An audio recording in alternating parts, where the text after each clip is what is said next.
Hi guys, this is Hirosaki. This story is all about what if Naruto was the bodyguard of Azula. Naruto is banished from Konoha, but gives them the slip and boards a ship. Soon after, he is shipwrecked on Ember Island and is saved by Azula. 3 years later, Naruto is Azula's bodyguard while she hunts for the Avatar, but did he see the last of Konoha? Before we start, kindly like and subscribe to this channel, and look over the description box for the author of this amazing storyline. Welcome aboard. Chapter 14, Attempts and Surprises. Location, Ba Sing Se. Team Avatar had stayed the night in the monorail station and taken the first ride out in the morning. The ride was long, but they knew they had to be patient. Katara was the first one to notice. "Look, the inner wall," she said, directing everyone's attention to said inner wall. "I can't believe we finally made it to Ba Sing Se in one piece." "Hey, don't jinx it," Sokka told her. "We could still be attacked by a giant exploding Fire Nation spoon or find out the city's been submerged in an ocean full of killer shrimp." Both Shuyi and Akela gave him the "Are you crazy?" look. "You been hitting the cactus juice again?" asked Toph. It sounded like he had been doing that. "No, that's Choji," he replied, making Shuyi snicker and Choji wince at the memory. "Besides, weird stuff happens to us." And as if to emphasize his point, a large man sucking on some sort of corn plant sat down between them with a very dazed look on his face. "What do you think happened to him?" Ino whispered to Shikamaru. "It's too troublesome to think about it," he replied. "That's your answer to everything." Honestly, he could try to come up with a better answer. Then she remembered that she was talking about Shikamaru of all people. "That's enough, you two," Asuma told them. Aang looked away from the window with a downcast expression. Katara saw the expression and decided to cheer him up. "Don't worry, Aang," she told him. "We'll find Appa." "It's such a big city," he replied. "He's a giant bison," Sokka said, joining the conversation. "Where could someone possibly hide him? It couldn't be that hard." They soon got an answer as the monorail passed through the inner wall tunnel, and they saw the city for the first time in their lives. "Dear Kami, it's at least 20 times bigger than Konoha," Choji said in awe as he looked the gigantic city, with buildings that were spread out for miles. "Hey, Ice-Chewer," Shuyi called out as she stared out the window. All she could see was buildings that seemed to be everywhere. The streets that ran through all of them looked like veins in a body, all stretching and interconnecting. Perhaps it was more like a maze or a labyrinth. She couldn't decide. "What?" Sokka asked back, pulling his face away from the window. He was already resigned to the fact she was going to keep calling him that. "Would you like some help putting your foot in your mouth?" she asked with an innocent expression. "Shut up." He turned back to the window. They soon came into a monorail station where they disembarked. A spectacular view of Ba Sing Se greeted them as they disembarked. "Back in the city," Toph said as she rubbed Momo's head. "Great. What's the problem?" Sokka asked her. "It's amazing." He had never seen anything like it before. But he now knew why it was the maps always made it quite visible to see. Once you were inside, it was all you could see. "Just a bunch of walls and rules," she answered. "You wait. You'll get sick of it in a couple of days." She knew the truth of it, and they would too, hopefully later than sooner. "Okay, our first order of business is to find some food," Choji declared, patting his stomach. "You had food at the monorail station just before we left," Ino told him. She remembered him scarfing down on the stuff quite vividly. "That was not food," he declared with a harsh expression. "That was fertilizer at best and something a rat wouldn't eat at worst." "That's harsh," Asuma commented. The last time he checked, all food was okay to Choji. The Akimichi didn't judge, he just ate. "You gotta remember, Asuma-sensei," Shikamaru said. If an Akimichi isn't a shinobi, he's a food critic. Since Choji's going to be the next clan head, he's gotta be both. Aang stood near the railing with the open view of Ba Sing Se before. He took out the bison whistle and blew. But nothing responded, like he had thought. I'm coming for you, buddy, he said to himself. As Katara walked up behind him, he turned his head to her. He's here, I can feel it. We've got company, Asuma said to him. The monorail had started up again and left the station. It revealed a woman with an extremely creepy smile on the opposite side of the tracks. She quickly made her way over to the group. Hello, my name is Judy, she introduced herself in a polite but strange way. I have been given the great honor of showing the Avatar around Ba Sing Se. And you must be Sokka, Katara, Toph, Asuma, Ino, Shikamaru, Choji, and Shuyi. She looked at each one of them as she spoke.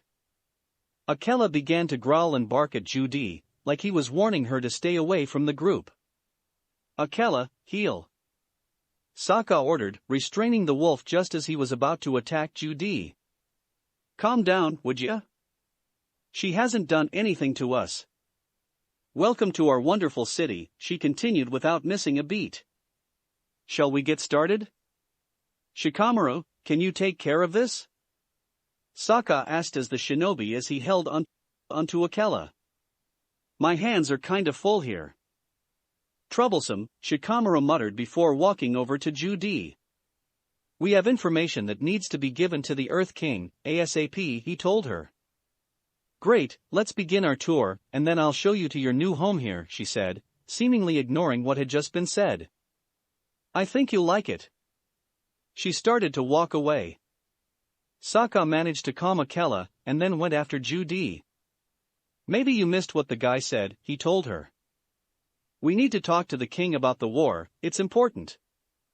You're in Ba Sing Se now, she replied, with a little excessive amount of enthusiasm in her tone. Everyone is safe here. The group looked at her, but they could do nothing except follow her to a carriage large enough to accommodate them all. They started off and began the tour. This is the lower ring, Judy told them as they passed through it. What's that wall for? Katara asked, looking out the carriage window. She was looking at a wall that wasn't a part of the inner wall, they weren't even close to that wall. Instead, this wall seemed to block off the lower ring from the rest of the city. Oh, Ba Sing Se has many walls. There are the ones outside, protecting us, and the ones inside that help maintain order, their guide told them. This is where our newest arrivals live, as well as our craftsmen and artisans, people who work with their hands. It's so quaint and lively. That's not what I'd call it, Shuyi said as she and Katara looked out the window and looked at the people in the streets. I'd call it the slums. They could all see it. The clothes people wore not their best. In fact, some of it looked like it was a collection of rags sewn together. There were beggars at practically every corner. In the alleyways, they saw men with weapons stare at the carriage with hostile eyes. Well, you do want to watch your step, Judy agreed. That's putting it mildly, Asuma commented. Why do they have all the poor people blocked off in one part of the city? Katara asked. It didn't seem right to her. They all belong to the same city. They shouldn't section people off because of how much money they had. This is why I never came here before, Aang said. I always heard it was so different from the way the monks taught us to live. But that wasn't at the forefront of his mind. He looked out the window, thinking about Appa. In a different part of the lower ring, Zuko was walking down a marketplace. He was soon joined by Iroh, who was holding a vase of flowers. I just want our new place to look nice in case someone brings home a lady friend, he said after seeing Zuko's glare, giving him a nudge and a wink. This city is a prison, Zuko said with bleakness in his voice. I don't want to make a life here. He could see the truth all around him. It was obvious to see. The people all around him were trapped here, and now, he was too. Life happens wherever you are, whether you make it or not, Iroh told him, having a more upbeat attitude about their situation. Now come on, I found us some new jobs, and we start this afternoon. They walked on, obvious of who was glaring at them. Look at them, firebenders living right under everyone's nose, Jet said with contempt. If he hadn't seen the tea, he would have missed them too. Jet, you saw a man with a hot cup of tea, it doesn't prove he's a firebender, Smellerby told him as she and Longshot came out of the alley. And what if he is? Are we supposed to attack them? I thought we were starting over here, changing our ways. We are, he assured her. When I get the evidence I need, I'll report them to the police and let them handle it. Okay? He wasn't going to attack them outright. He would wait and watch. This is the middle ring of Ba Sing Se. It is home to the financial district, shops and restaurants, and the university, Judy told them as the carriage crossed over a bridge. They had left the lower ring by passing through the wall Katara had seen. The buildings they were now looking at were better maintained than the ones in the lower ring, but there was still some wear and tear on some of them. Sokka heard the last part and tried to get his point across again. Yeah, we met a professor from Ba Sing Se University.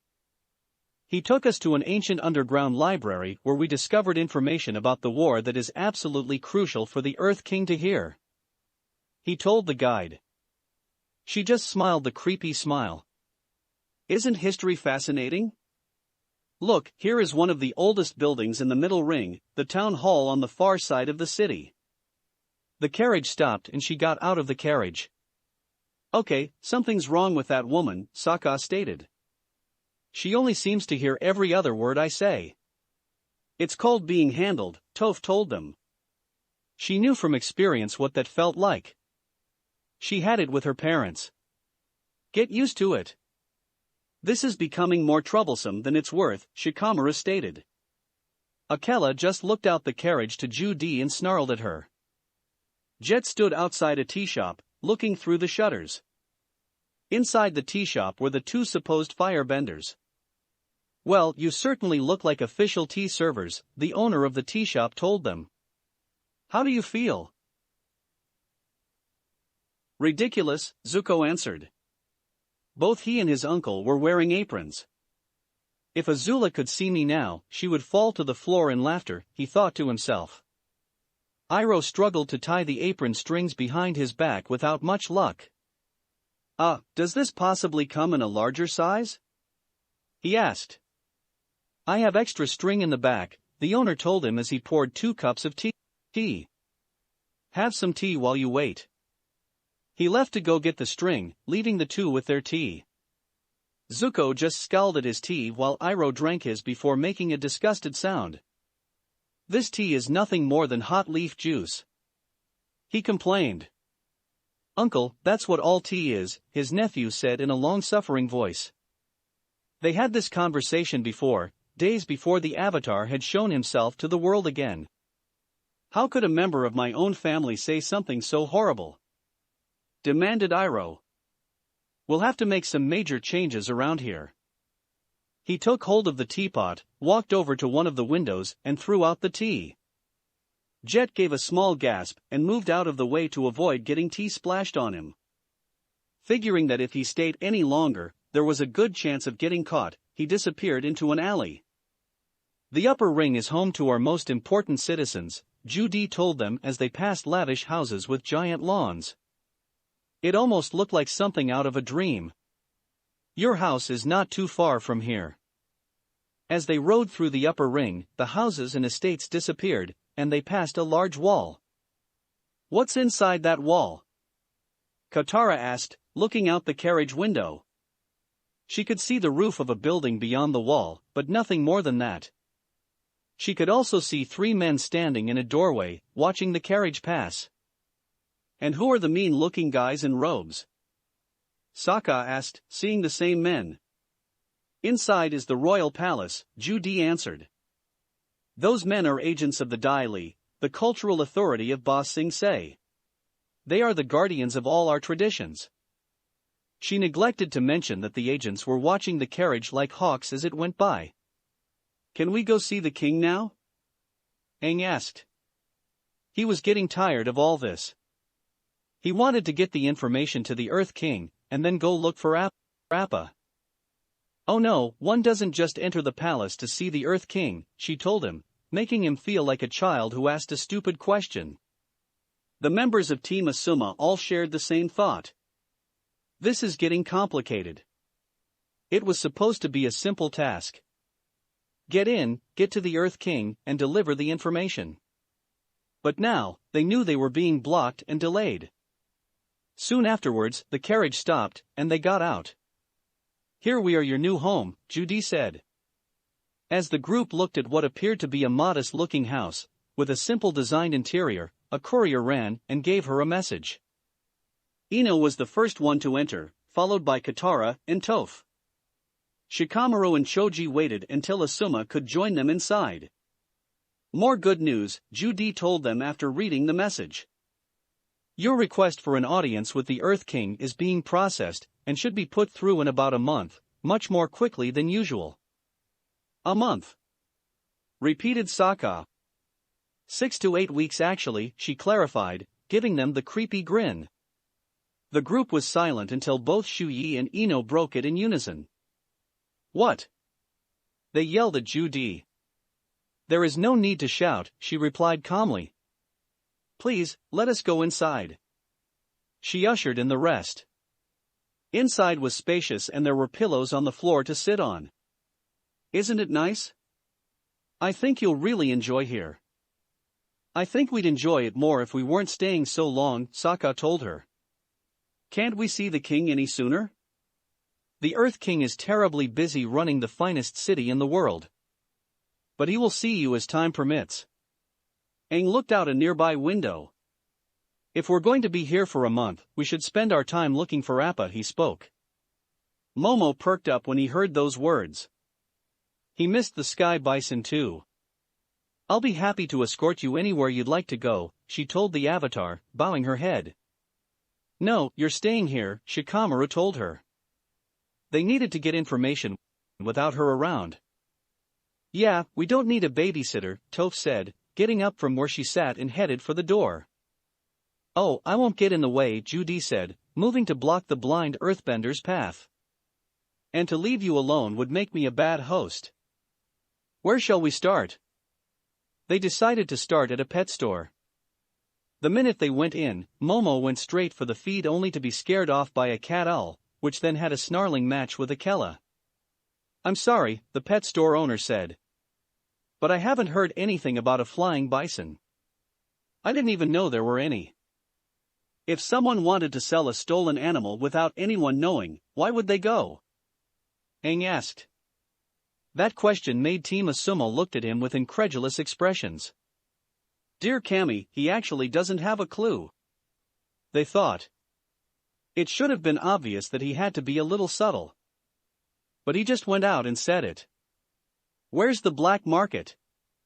Sokka demanded, not being subtle as well. Who runs it? Come on, you know.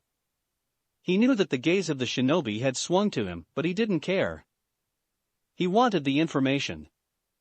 The owner started to sweat nervously when he saw Judy shake her head. That would be illegal, he finally answered. He noticed noise coming from the sides. You'll have to leave now, your pets are causing a disturbance. Momo was trying to take the feed while waving off birds while Akela was still barking at the cat-owl. They left the pet store and decided to try the university. I've never seen any sandbenders or nomads around here, a student told them, sitting on a bench. You should ask Professor Zay. He teaches the class on desert cultures. Well, we can't do that since he's still in the library, Sokka thought to himself, but aloud he said. Right, and which of your professors could we ask about the war with the Fire Nation?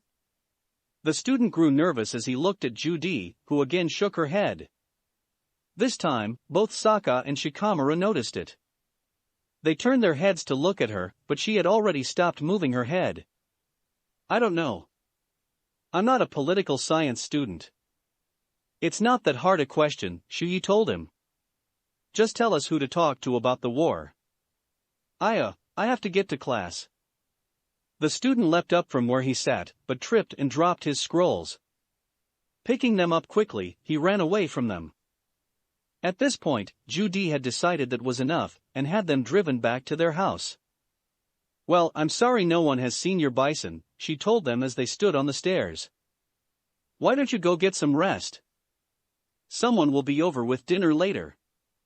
The carriage rolled away, leaving them alone. They noticed that a person in the house across from them was peeking out from his door. When he noticed that they noticed, he tried to hide. "Hey, come with me," Sokka told everyone. They walked across to the other house and Sokka knocked on the door. The man opened the door. "You're the Avatar. I heard you were in town." "I'm Pong," he introduced himself. "Nice to meet you, Pong," Aang greeted.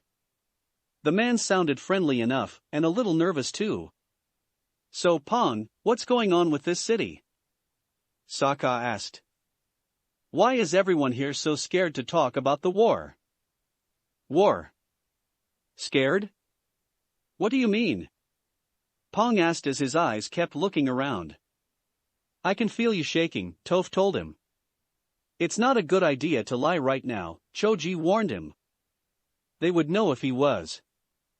"Look, I'm just a minor government official," he told them in a whisper, like he was afraid someone was listening in. "I've waited 3 years to get this house. I don't want to get into trouble." "Get into trouble with who?" Katara asked in a normal level of voice. She didn't see anything wrong around them. SHH, he said, a finger over his lips. "Listen, you can't mention the war here, and whatever you do, stay away from the Dai Li." He closed the door in their faces. "Well, that was weird," Shuyi said as they went back into their own house. The sun had begun to set as they walked through the door. It had been a long day. "Aside from that, something is going on in this city," Shikamaru stated. "That guide was pretty much blocking us the entire day." "But we really can't do anything," Choji pointed out. "We don't have any contacts here. We're literally on our own." "That and we did a pretty bad job at interrogating people out there," Sokka admitted. In hindsight, he probably shouldn't have been so blunt. "Don't beat yourself up. You did okay for an amateur," Ino told him. "You just pressed them too soon. Once he got some experience, he would probably do fine." Dinner soon came and they eat the meal slowly, thinking about what to do. They threw out suggestions, but nothing really seemed to work. Finally, they finished the meal. Aang, Katara, Toph and Shuyi decided to go to bed, taking Momo and Akela with them, and leaving Sokka with Team Asuma. "Is there something you need, Sokka?" Asuma asked him. "Actually, I've had a question that I wanted to ask since I first met you all in the swamp." It had been bugging him for the longest time. "Why did you wait this long?" asked Ino. "I had the feeling that if I asked the question in front of everyone, I would have caused some bad tension between us. Also, the answer that we got would also somehow cause both Katara and Aang to vehemently deny it," he told her. "We wouldn't do that," Aang's voice came from behind the door leading to the bedrooms. Both Team Asuma and Sokka glared at the door. "Aang, did the monks ever teach you that it was rude to eavesdrop?" the tribesman asked aloud. The door opened and the air nomad walked in with a sheepish expression on his face. "Sorry, but I was curious about why Sokka wanted to talk to you guys." "Are you still going to ask us?" Choji asked Sokka, curious to know what he was going to say. The water paragon sighed. "Might as well, it'd probably be better this way." He took a deep breath. "Who are Kakashi, Sakura, and Sasuke?" Team Asuma grew silent for a few minutes before Asuma spoke.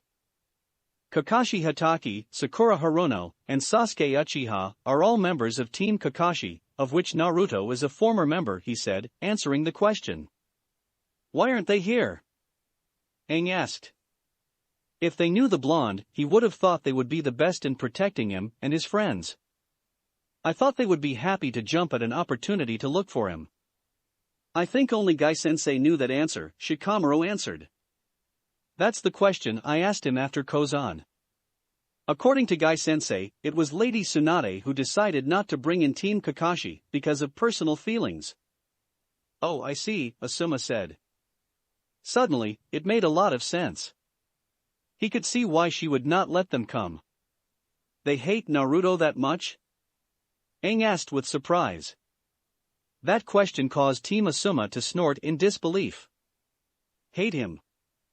It's Team Kakashi that wants him back the most. Choji told the airbender. How far would they go to get him back? Sokka asked. He had a bad feeling that he wasn't going to like the answer. If there was a choice between saving your lives and going after Naruto, they would leave you for dead in a heartbeat, Shikamaru stated with absolute bluntness. He had heard about the lengths they had gone to look for the blonde as well as the injuries they had inflicted on the people who insulted him. Aang had an expression of horror on his face when he heard those words. No one would do that. He protested. No one would leave people to die just so they could try and find one person. I rest my case, Sokka said. He knew that those words or some variation of them would be spoken if Aang or Katara were. That was why he didn't want them to be there when he asked the question. Asuma looked at Aang. Yes, they would, Aang, he told the air nomad. They want Naruto back in Konoha, and they are willing to do anything to make it happen. If they had to kill you to find him, you would be dead before you realize it. If it was even possible, Aang grew more horrified. But I am the Avatar. They wouldn't kill me, he protested weakly. That would have gone against their mission orders, right? They wouldn't care if you were Kami herself, Shikamaru told him, continuing to be blunt. If killing you was a way to get to Naruto, your successor would be the one to defeat the Fire Lord. The room was silent until Sokka finally broke it. Perhaps it's best we all get some sleep. Everyone agreed with what he suggested and went to their separate bedrooms. But the conversation still haunted Aang throughout the night, even when he did fall asleep. Jet crouched behind a laundry line, watching Zuko and Iroh in their apartment. Would you like a pot of tea? Iroh asked his nephew. We've been working in a tea shop all day, Zuko told him. I'm sick of tea. Sick of tea? Repeated Iroh. That's like being sick of breathing. He looked through the cupboards, looking for something. Have you seen our spark rocks to heat up the water? They're not there, Jet said to himself, his hand holding the same spark rocks Iroh was looking for. You'll have to firebend, old man. He then noticed that Iroh was leaving the apartment. Where are you going? His answer was given when Iroh came back in. I borrowed our neighbors.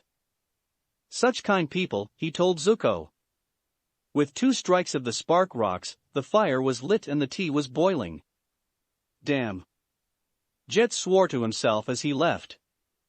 I thought that would work. The morning was up and going, as evident by the birds singing. Katara yawned as she walked outside the door. She grabbed the newspaper that was in the front basket, read it, and gave a gasp of excitement. She ran back into the house. I've got it, she declared. I know how we're going to see the Earth King. How are we supposed to do that? One doesn't just pop in on the Earth King, Toph asked, mimicking Judy from where she sat. Speaking of her, we also have to figure what to do with her, Shikamaru added from where he lay on the ground. There had been the suggestion of killing her, but they discarded it in the end. The king is having a party at the palace for his pet bear, Katara told them. You mean Platypus Bear? Aang asked her from the banister. No, it just says bear. Certainly you mean his pet skunk bear, Sokka said from where he laid upside down against the wall. Akela had a look of distaste when he heard the skunk bear part. Or his armadillo bear, Toph said. Gopher bear? Asked Aang. Just, bear, the waterbender repeated herself. This place is weird, Toph stated after a moment of silence. Who had ever heard of just a bear? What's weird about that? Shui asked from where she lounged near the staircase. I know what a bear is. Everyone, except for the shinobi, looked at her with disbelief. I spent a winter with a mother bear and her cub when I was 5. She saw the disbelief turn into curiosity and knew she had to explain. I got kicked out of the house for the season, and was left to fend for myself. I ended up in the forest and collapsed in a cave. When I came to, I was sleeping next to a bear cub and the mother. She smiled sadly at the memory. After that winter, they had left, and I never saw them again. There are days when I miss that cub. He had this little patch of white fur on his left ear that was shaped like a star. We would always roughhouse when we weren't sleeping or eating. Could we get back to the main subject here? Katara asked them, excited about her plan. The palace will be packed. We can sneak in with the crowd. Won't work, Toph declared as she kicked back and relaxed. Why not? Asked the waterbender. It was the perfect plan. Well, no offense to you simple country folk, but a real society crowd would spot you a mile away. You've got no manners, the blind earthbender told her, picking up a pastry and munching on it loudly. Excuse me? I've got no manners? She asked, offended. You're not exactly Lady Fancy Fingers. Also, we were taught manners. Ino said, gesturing to herself and her teammates. She was offended by the fact that Toph made it sound like she had no manners. Her idea of manners is probably different than ours, Shikamaru pointed out to his teammate.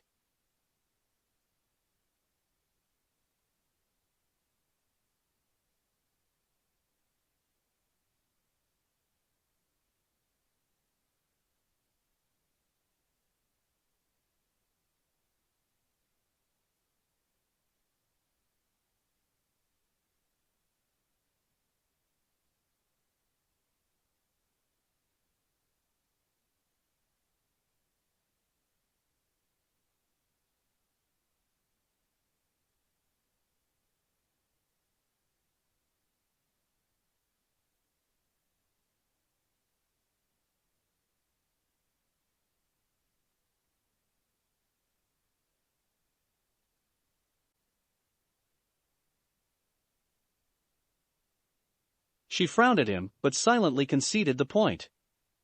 Toph burped and tossed the pastry away. I learned proper society behavior, and chose to leave it, she explained. You never learned anything and frankly, it's a little too late.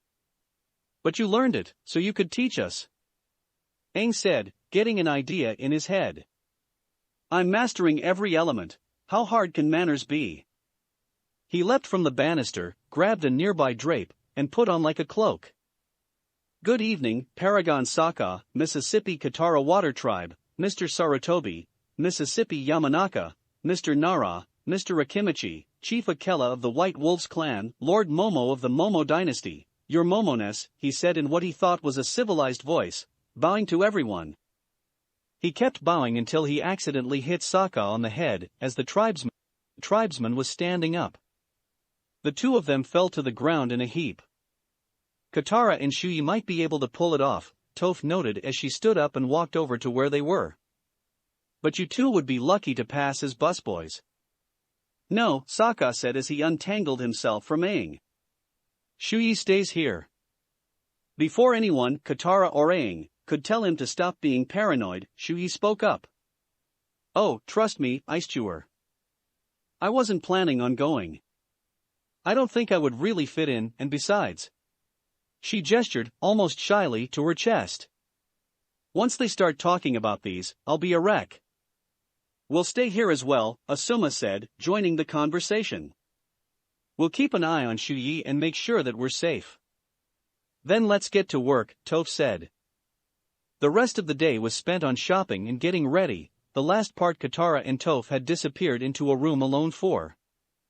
Aang and Sokka started to play a variation on rock-paper-scissors.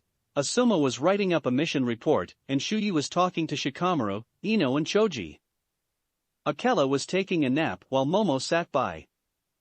Finally, the door to the room where Katara and Toph had disappeared to open to reveal Toph and Katara all dressed up. They held the pose for a few seconds before giggling. Wow, you look beautiful, Aang told Katara as he blushed.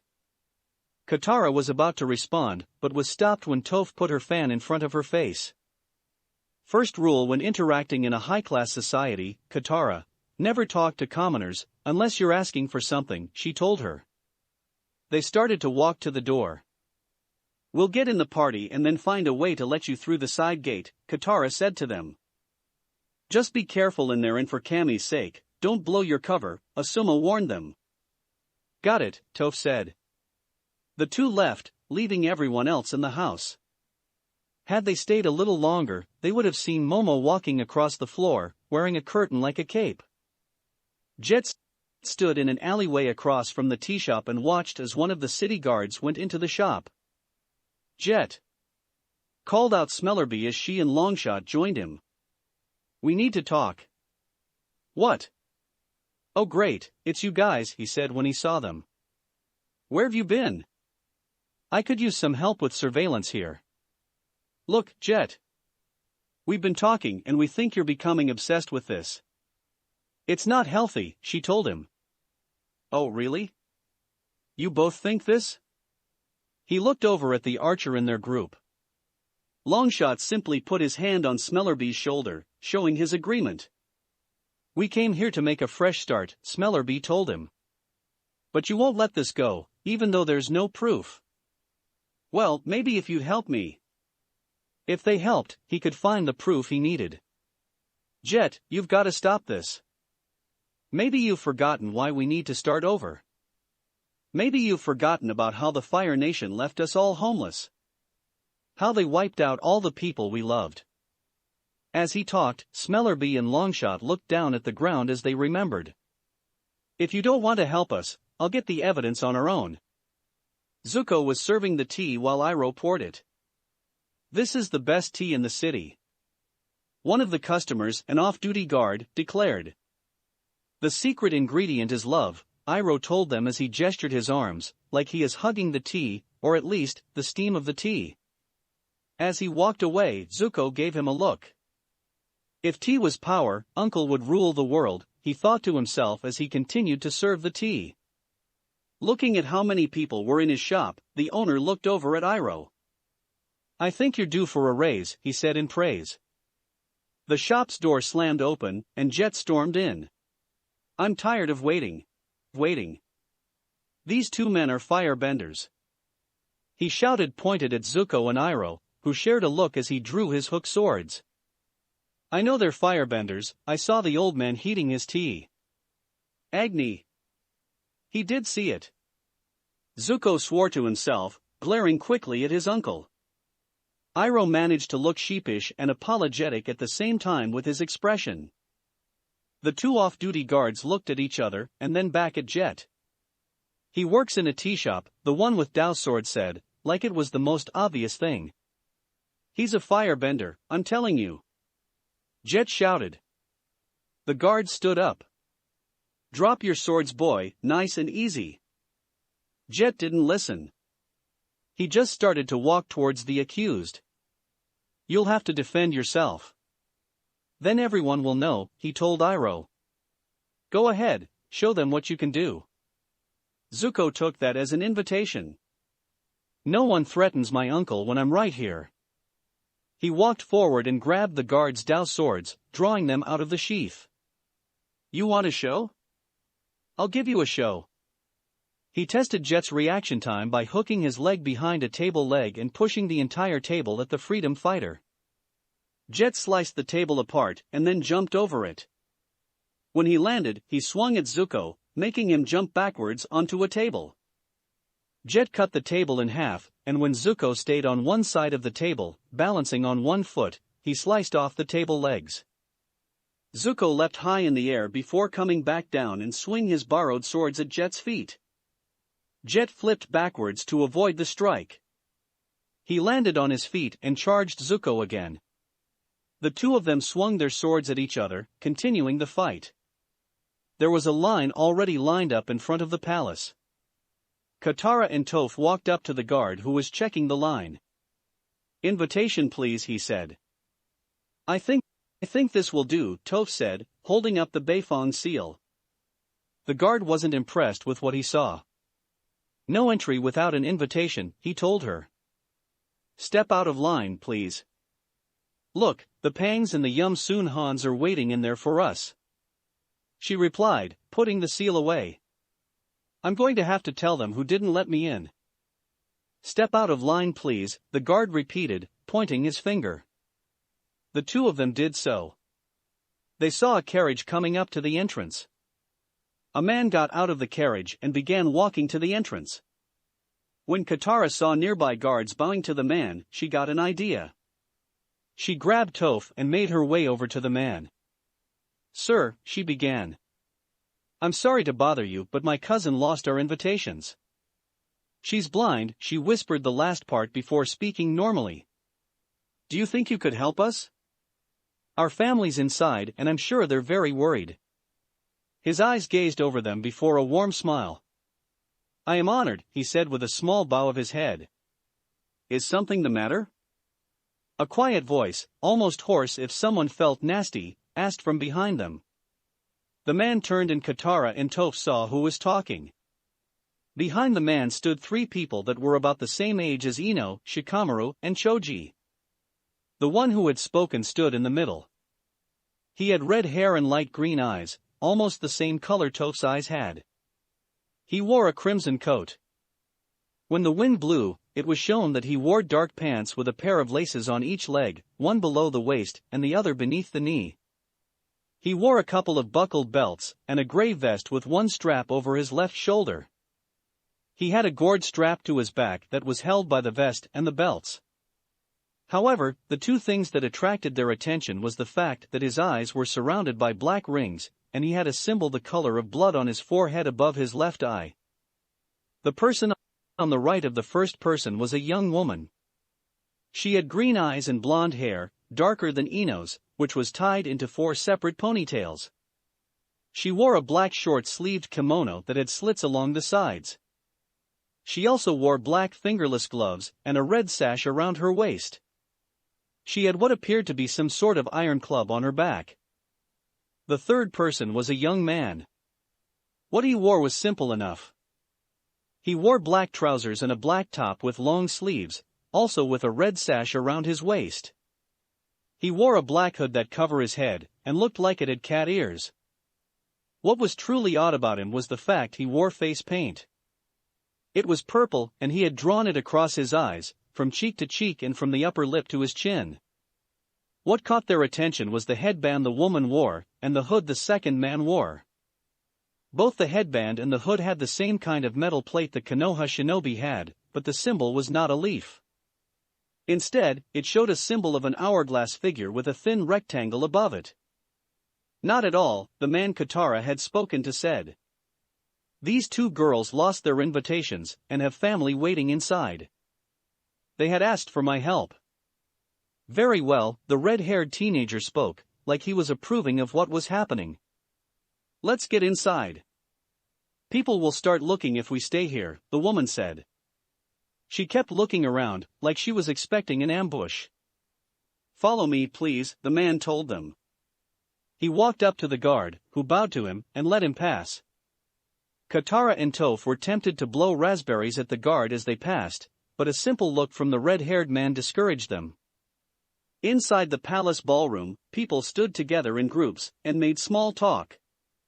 In the center of the room was a long table, and at the end of the table sat a big, brown bear. The bear was eating everything in front of him, much to the disgust of the two men sitting beside the bear. He's taking all the good stuff. The older man complained, wincing at the bear's eating habits. Quiet. You don't know what I had to do to get seats this near the bear. The younger man hissed. The bear had then smacked away the food in front of him, and leapt for the roasted meal in front of him, eating like an animal. A waiter came by with some food. Excuse me, sirs, he told the two men. But the Earth King wanted the bear near the best food. If you'll excuse me. He held the food under the bear's nose, getting his attention. Slowly, the waiter forced the bear back to the end of the table where his seat was by using the food's delicious smell. Once the bear was seated, the food was placed in front of him. Here you are, sir, the waiter told the bear. The Earth King wants the catering staff to tell you to mind your manners. so please be careful about how you eat. You wouldn't want the Earth King to be mad at you, would you? The bear seemed to understand what he was saying, because he nodded, and then ate the food in front of him with a little more care. The waiter walked away to continue his job. At the entrance, Katara and Toph had arrived with the man and the three others. "It's beautiful, isn't it?" the man asked the group. "By the way, I'm Feng. I'm a cultural minister to the king," he introduced himself to Katara and Toph. "I'm Kwame," Katara introduced herself. "And this is Dumb." Gesturing to Toph, who yanked on a string attached to Katara's headdress, making her wince in pain. "Now where is your family? I'd love to meet them." He looked around, trying to see if he could spot them. Katara took a quick look around, suddenly nervous. I don't see them right now. But I'm sure we'll find them soon." She grabbed Toph and started to walk away. "Thanks for all your help." When they looked away, he suddenly appeared in front of them. "Don't worry. As your escort, it would be dishonorable to abandon you ladies without finding your family first. We'll keep looking." Katara and Toph were in a pinch. They tried to think of a way out when the red-haired teenager spoke up. Perhaps they don't wish to appear incompetent to their family. Losing their invitations would qualify as incompetence, he said. Katara nodded in agreement, latching on to what he said. "Truth be told, sir," she said to Feng, "this is our first party where we were going to be treated as adults. That's why we were alone outside. If our parents discovered that we had lost our invitations, they'll say that we're still too immature for these kinds of parties. No kid wants to appear like that in front of their parents," the face-painted man said, sounding like he knew what that was like. "I understand, but I still must help you find them," Feng said. "We will simply tell your parents that you ran into me, and we began to have a conversation." He continued walking in front of them, and they followed. Aang, Momo and Sokka hid behind a lion statue, watching a side entrance. "Where are they?" Aang asked, as he and Sokka peeked out to look at the entrance. Katara and Toph should have gotten there by now. "I don't know," Sokka said as they went back behind the statue. "They might have been held up. We need to improvise." "What about them?" he asked, looking at a group of busboys.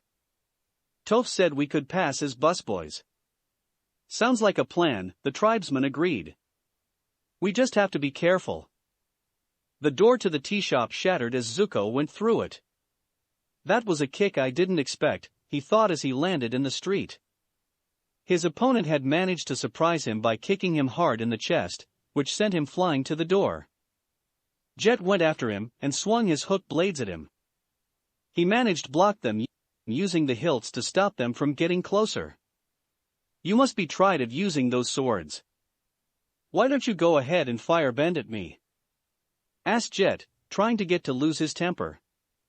Does this rock-headed idiot realize he's fighting a Dao Blade's master? He had been trained by Pian Dao. He knew how to handle swords.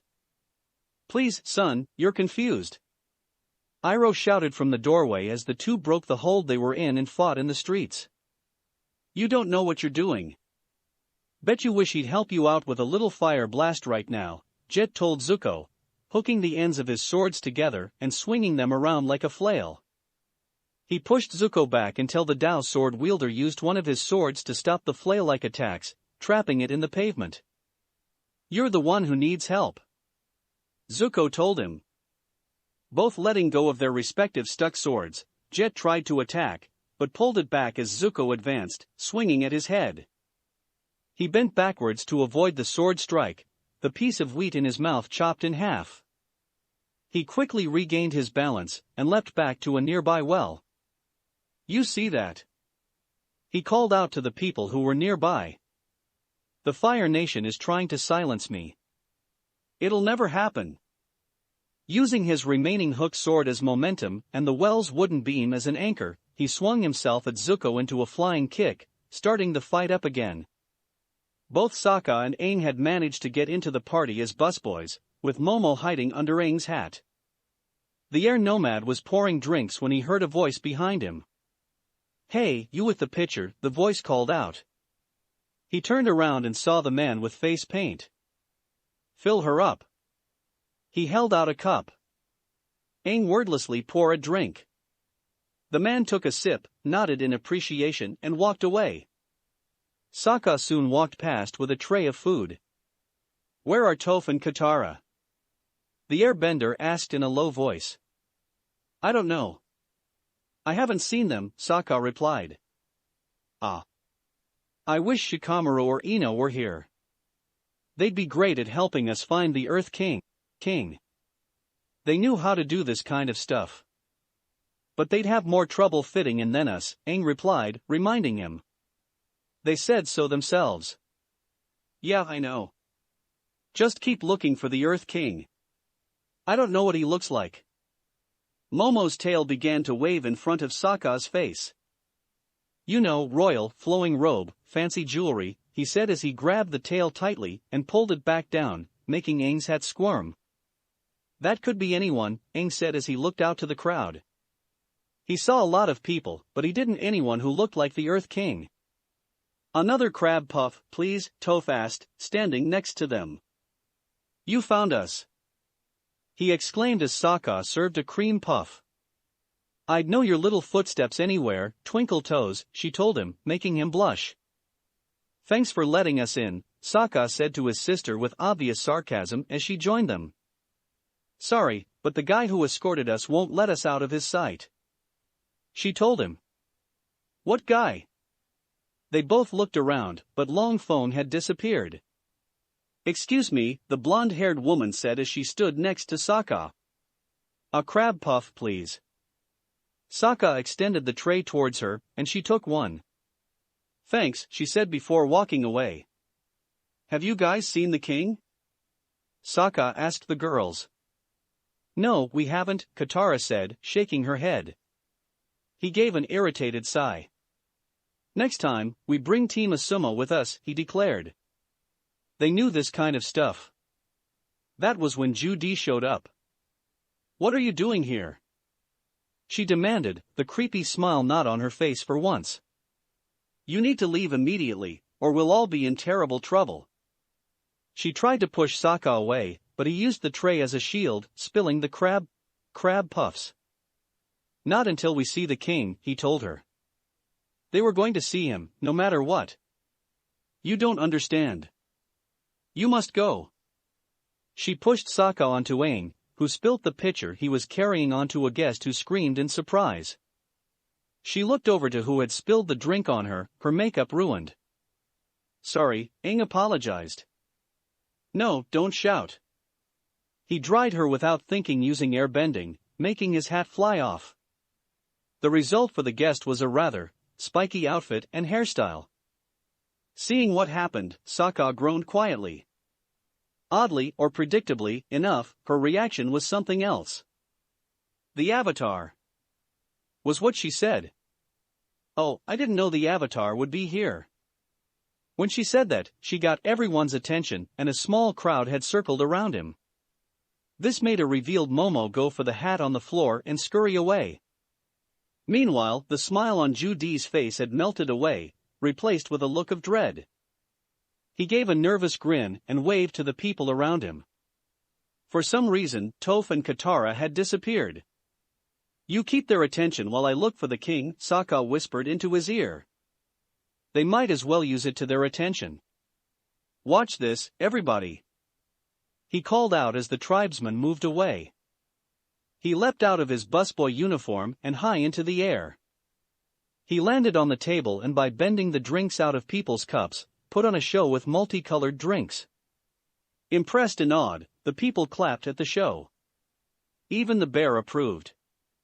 "Hey look, dinner and a show," the man with face paint noted as he and the other stood against the wall. He then looked over at the bear. "Is anyone else besides me wondering what a bear is doing in a ballroom?" "No, we're just wondering why you haven't shut up yet," the woman replied, making him scowl. "Enough," the red-haired teenager told them both quietly. They didn't say anything else. The sword fight between Zuko and Jet raged on. The fight was attracting a crowd. Somehow, the two of them ended up back to back. But that didn't stop them. They just kept swinging at each other from the sides, trying to get to the opponent behind them. Before things could continue, two Dai Li agents had appeared from the crowd. "Drop your weapons," one agent ordered, getting everyone's attention. The swordsmen broke apart. "Arrest them," Jet told the Dai Li, "they're firebenders." "This poor boy is confused," Iroh told the agents. "We're just simple refugees. This young man wrecked my tea shop and assaulted my employees," the tea shop owner said, pointing at Jet angrily. "It's true, sir, we saw the whole thing," one of the off-duty guards supplied. "This crazy kid attacked the finest tea maker in the city." Iroh blushed. "Oh, that's very sweet." The Dai Li agents walked up to behind Jet. "Come with us, son," the second one told him. He swung his sword at one of them, but was quickly disarmed. The two agents forced Jet's hands behind his back and put him into handcuffs made from the stones of their rock gloves. "You don't understand," Jet yelled at them as they dragged him away. "They're Fire Nation. You have to believe me." He was put into the carriage and rode off. Amongst the crowd, Smellerby and Longshot quickly walked. Zuko turned back to the off-duty guard from whom he had taken the Dao swords from. "Sorry about that," he said, handing the swords back and leaving with Iroh. Just as he left, he thought he saw someone with blonde hair in the crowd. But he blinked and the person was gone. A gong sounded as the Earth King was carried in a large, curtained palanquin, along with guards. Sokka got closer to the front of the crowd to make sure it was the man they were looking for. The palanquin was put down and a line of guards stood in front of it. "Aang!" called out Sokka. "The Earth King." Now was their chance. Aang was still putting on a show, this time with multicolored bubbles, and with the bear trying to grab them. Turning around and letting the bubbles disappear, he bent an air scooter and rode it down the length of the table, making Sokka groan quietly. "Not like that," he thought. "Greetings, Your Majesty," the air nomad called out. As he flew by, people grabbed their food and drinks and pulled them out of the way. The curtain palanquin was picked up and quickly walked out of the ballroom, while a line of guards stood at the end of the table. Noticing that the Earth King was leaving, Sokka broke through the crowd and went after the palanquin. As he moved, his eyes went back to the crowd and what he saw made him freeze. Naruto himself, in formal clothing, was just standing there in the crowd. When the blonde saw his gaze, he smiled and gave a little wave. Two Dai Li agents grabbed the tribesman at that point and took him out of the room. The same happened to Toph, Katara, and Momo. Aang reached the end of the table and made a dismount, but it wasn't the Earth King that greeted him, it was the man who escorted Katara and Toph. "Avatar, it is a great honor to meet you," he said. "I am Long Foam, Grand Secretariat of Ba Sing Se and head of the Dai Li. I would like to talk to you. Your friends will be waiting for in the library." He walked away. Aang got off the table and followed. Neither one noticed that three people also left the ballroom, and who were also discreetly following them.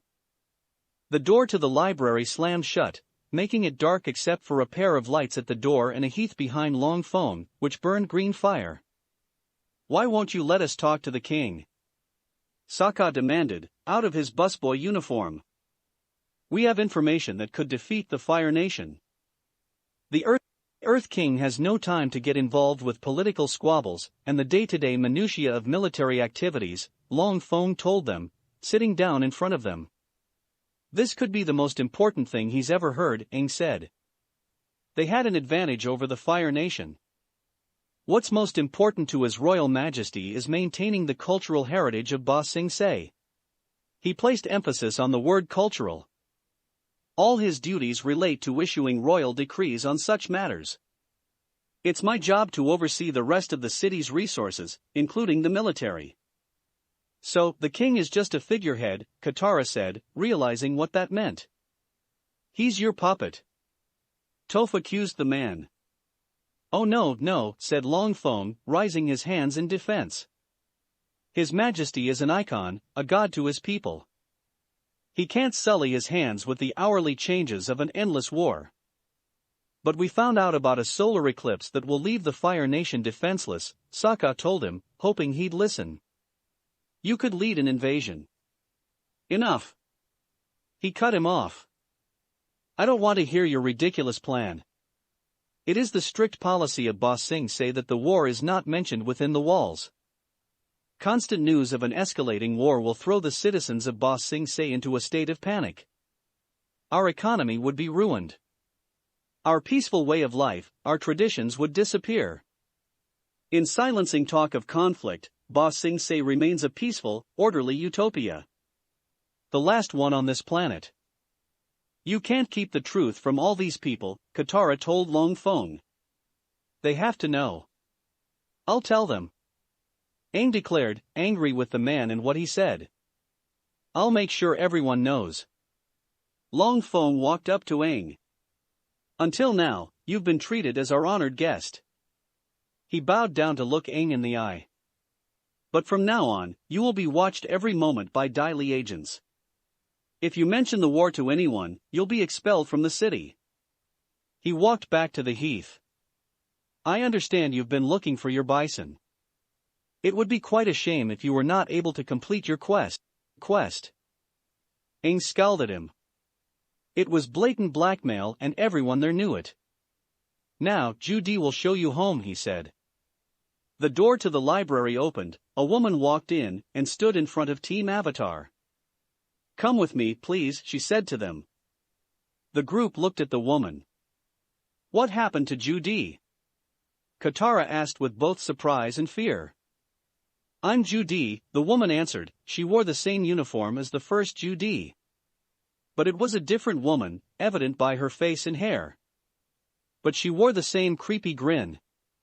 I'll be your host as long as you're in our wonderful city. Long Feng went for the door. If you'll excuse me, I've neglected my duties as a host long enough, he told them. I have guests to entertain. That will no longer be required. The red-haired teenager's voice rang out in the library. He and the other two stepped out of a darkened corner.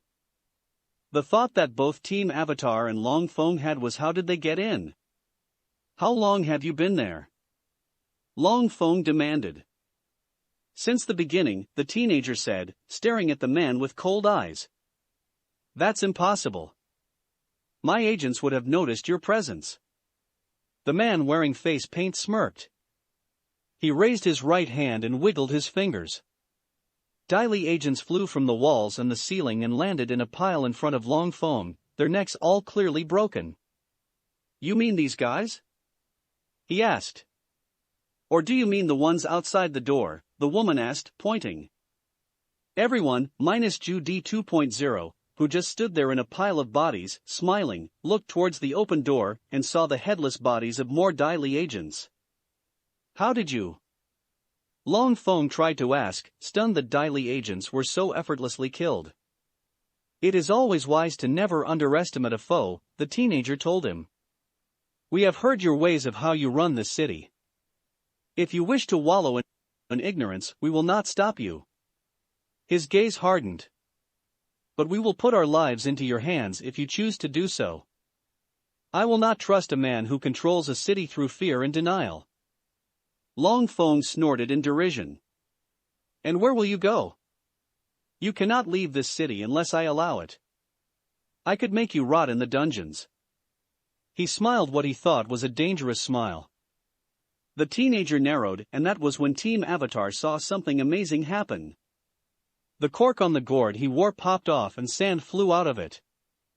The sand flew over to Long Feng, wrapped itself around his neck, and lifted him up into the air. It brought him back towards the teenager, holding the Grand Secretariat in front of him. You would do well to watch how you insult people, he told Long Feng. It would be so easy for me to snap your neck.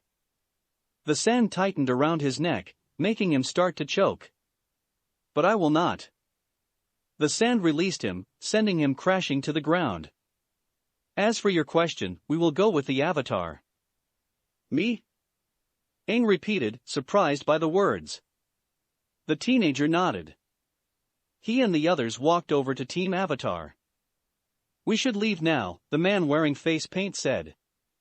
Otherwise, things might get nasty. Agreed, Sokka said. They were about to leave when Feng spoke. Why did you spare me? He asked the teenager. You bore me, he answered without looking back at him. There is no challenge in fighting a rat who desperately wants power. With that insult said, they left the library and the royal palace. Who are you guys? Toph asked as they made their way back to the house. It was a long walk, and they didn't have the carriage. But they wanted to get out of there, so they made it count.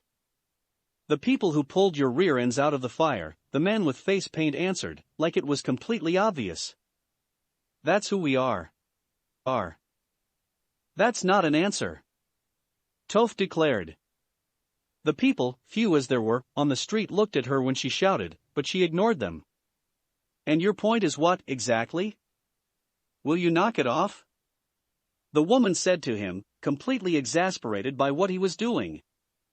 We are friends of friends, the teenager told Toph, his quiet voice somehow filling the air around them. That is who we are. That's even more cryptic, Katara said. But the truth, nonetheless. The rest of the walk was silent as no one else had anything to say. The sky was dark, and the stars seemed barely visible against the lights the city had lit. The walk finally ended at their destination. We're here, Sokka announced as they stood in front of the house. He walked in and saw that Team Asuma and Shuyi were still up. So, how did the mission to talk to the Earth King go? Ino asked him as the others came in behind him. We botched it, thoroughly and utterly botched it, he answered. Akela padded over to him, pressing his weight to the tribesman's side. It couldn't have gone that bad, Shuyi said. Well, we did learn that if we are going to do something like this again, Aang's not coming, he stated with absolute surety. Hey! Aang protested as he walked by. It wasn't my fault. You blew our cover so badly that there was no way we could about it, and because of that, we had to improvise, the water paragon told him. I panicked. He protested. Besides, you were the one who made spill the pitcher. You blow-dried that lady with air bending, ruining our cover. You should have gotten her a towel. And then you just went right up to the Earth King, scaring him away. The two of them scowled at each other before Aang finally looked away. We did learn something else, Toph said as she sat down on the floor. We learned that the Earth King is a puppet. The real power is with Feng and the Dai Li. She started to take the stuff in her hair out. She felt like a doll and she hated it. On the upside, we made some new friends, Katara said as she did the same. She looked back outside the door, and that the people she was talking about were still outside. Aren't you going to come in? She asked. The three people entered the house.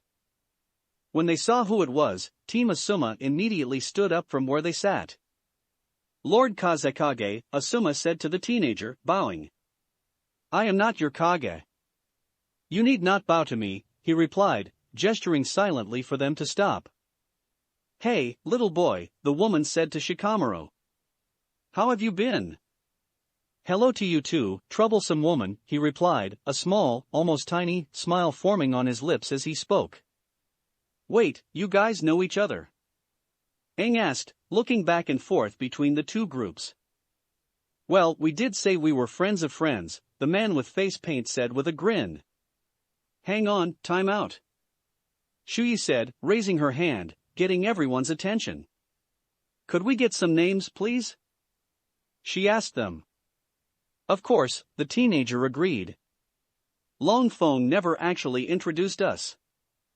Aang, Katara, Sokka, Toph, and Shuyi Asuma began. This is the Godame Kazekage, Gara no Sabaku. The lady is his sister, Temari. And the man is his brother, Kankuro. They are shinobi who are from Sunagakure, the village hidden in the sand. Is the Kazekage anything like the Hokage? Sokka asked. It sounded familiar, but he wanted to be sure. Troublesome, Shikamaru muttered to himself. The Kazekage is the leader of Suna, just like the Hokage is the leader of Konoha. You're a Kage? Katara asked. But you're their age. She gestured to Shikamaru, Ino, and Choji. She never would have thought a leader of shinobi would be so young. It doesn't mean he can't be one, Lady Kankuro told her, protective of his little brother. Sorry, she apologized. It's just surprising. Normally, a leader would be a matured adult. You have nothing to apologize for, Gaara told her. That was not the first time he had gotten such a reaction, he had gotten one from Long Feng earlier that day. Sokka looked at both Team Asuma and the siblings and noticed they were attempting to have a silent conversation. Hey, I think that after all we've been through tonight, it's probably best if we go to bed, he told Aang, Katara, and Toph. Sounds like a good idea to me too, Shu Yi agreed, trying to stifle a yawn. She was tired, but she wanted to know what had happened. The others agreed to the idea as well. They went to the bedrooms with Akela and Momo. Once Team Asuma made sure they were all asleep, both they and the Sand siblings sat down at the table in the main room. First things first, Asuma said. What are you three doing in the Bending countries? He asked the Sand siblings. The council thought that it would be best if I took a vacation, Gaara answered. What happened? Ino asked. A Kage doesn't usually take a vacation, not unless they had been injured or something along those lines. An incident, Temari answered. That's all. What had happened was something the Konoha shinobi needed to know right now. How troublesome, Shikamaru groaned. We need to exchange information. Agreed, Gaara replied. Then let's start with this, Asuma said. Naruto Uzumaki has been living in these countries for the past 3 years, and is now currently our enemy. That got the Sand siblings' attention. Chapter 15, Struggles and Reunions. Location, Ba Sing Se. It had been a month since Team Avatar and Team Asuma arrived in Ba Sing Se and met up with the Sand siblings. Ever since they discovered that Long Feng held the power and that they were being watched all the time, they couldn't really do anything. Therefore, they tried to make the best of it. Sokka, Shikamaru and Kankuro had managed to land themselves in a poetry class and proceeded to have a 3-on-1 haiku duel with the teacher. They were doing pretty well until Kankuro flubbed it and added an extra syllable. At that point, they were tossed out of the building. At one point, Katara had managed to convince the other girls, including Shu Yi, that they needed a girls' day out at a spa. It had been going well, until they ran into another group of girls. The other girls took one look at Shu Yi's bust and let loose the mocking and the insults. She tried to ignore them, but they then started to poke her bust, wondering aloud if they were actually real or fake. It was then Shu Yi broke down and began to cry, causing the girls to leave the spa. Unfortunately, the other girls followed them onto a bridge, continuing with the mocking insults. At this point Toph had enough. She bent a hole in the stone bridge beneath the rude girls, making them fall into the river. Katara helped by bending the river into sending the girls faster downriver. They cheered Shu Yi up afterwards, each telling her that they were a little jealous of her bust. She smiled at that and went back to her normal self. Aang, Gaara, Asuma and Choji also got into a little adventure of themselves. As they walked around the city, they came across a zoo that had seen better days. After listening to the zookeeper, Aang had the brilliant idea to let all the animals out and did so even when Asuma and Choji said it was a bad idea. Gaara just stayed silent. The result was rampant chaos throughout the city. The animals caused trouble everywhere and caused people to panic, especially a certain cabbage merchant who was about to scream his trademark complaint and then just gave up. After some initial confusion, Aang managed to herd the animals outside the city and into the farmlands. Once out there, he quickly bent stone walls up from the ground and made a new, spacious zoo. Although some house pets were caught in the zoo, they were quickly brought out and people enjoyed the new zoo. Aang still got smacked upside the head 3 times in a row for the bone-headed move he made. For the day and a half, he had a bright red handprint on the back of his head. However, it wasn't all just fun and games. Sokka and Shikamaru had almost literally torn the library of Ba Sing Se apart, trying to find something that could help them get around Long Feng's power. While covering different sections of the library, Sokka had an encounter with Naruto. Flashback. Spirits take it. Sokka swore as he slammed a book down on a table. He was glad there was no one nearby to hear his outburst. There has to be a way to get around Long Feng's control. He had been poring through books on the laws of Ba Sing Se, yet he couldn't come up with anything that he could actually use. Perhaps you've been thinking about it the wrong way, Naruto's voice came from behind him. He whipped his head around to see the Fire Nation paragon leaning against a wall, reading a book. He looked completely at ease, like nothing was wrong. How did you get in? He hadn't heard the guy walk up behind him. Same way as you, through the front door, the blonde answered. He walked over to the table where Sokka was sitting and sat down, closing the book. What's stopping me from calling Shikamaru? Sokka asked, his eyes drifting to his boomerang lying on the table, off to the side. Eyes up here, Sokka, Naruto told him, getting his attention. What's stopping you from calling for Shikamaru is the fact he's on the other side of the library, and if he's called, the only thing he'll find is you on the ground unconscious. Besides, I just want to talk. We have nothing to talk about. They were on opposite sides of the war. By rights, they should be at each other's throats. As a matter of fact, we do, the blonde replied just as firmly. We've both seen the level of corruption in this city, and we both know who's responsible for that. Well, we can't exactly create a revolution in the streets, Sokka replied with dry sarcasm. We'd be arrested by the Daily, companions of the Avatar or not. And he was sure the man would enjoy locking them up and throwing away the key. And therein lays your problem, Naruto told him. Long Feng controls the Daily and as such, holds the power of the city. But your problem can also be your solution. What? What in the name of you did the blonde mean by that? Look at it like this, what would happen to Long Feng if his control of the Daily were taken away? It's food for thought. He stood up from the table and began to walk away. Why are you doing this? Sokka asked him. Why are you helping me? It didn't make any sense. He stopped and turned back to face him. The corruption in Ba Sing Se needs to be destroyed. How it's destroyed is up to you. He walked away from the table, whether to go deeper into the library or to leave, Sokka didn't know. Turning his attention to the books in front of him, the tribesman noticed that the book Naruto had been reading was still on the table. Picking it up, he noticed that there was a piece of paper sticking out of the book. Turning to the page that had the paper, he read the page and his eyes widened. End flashback.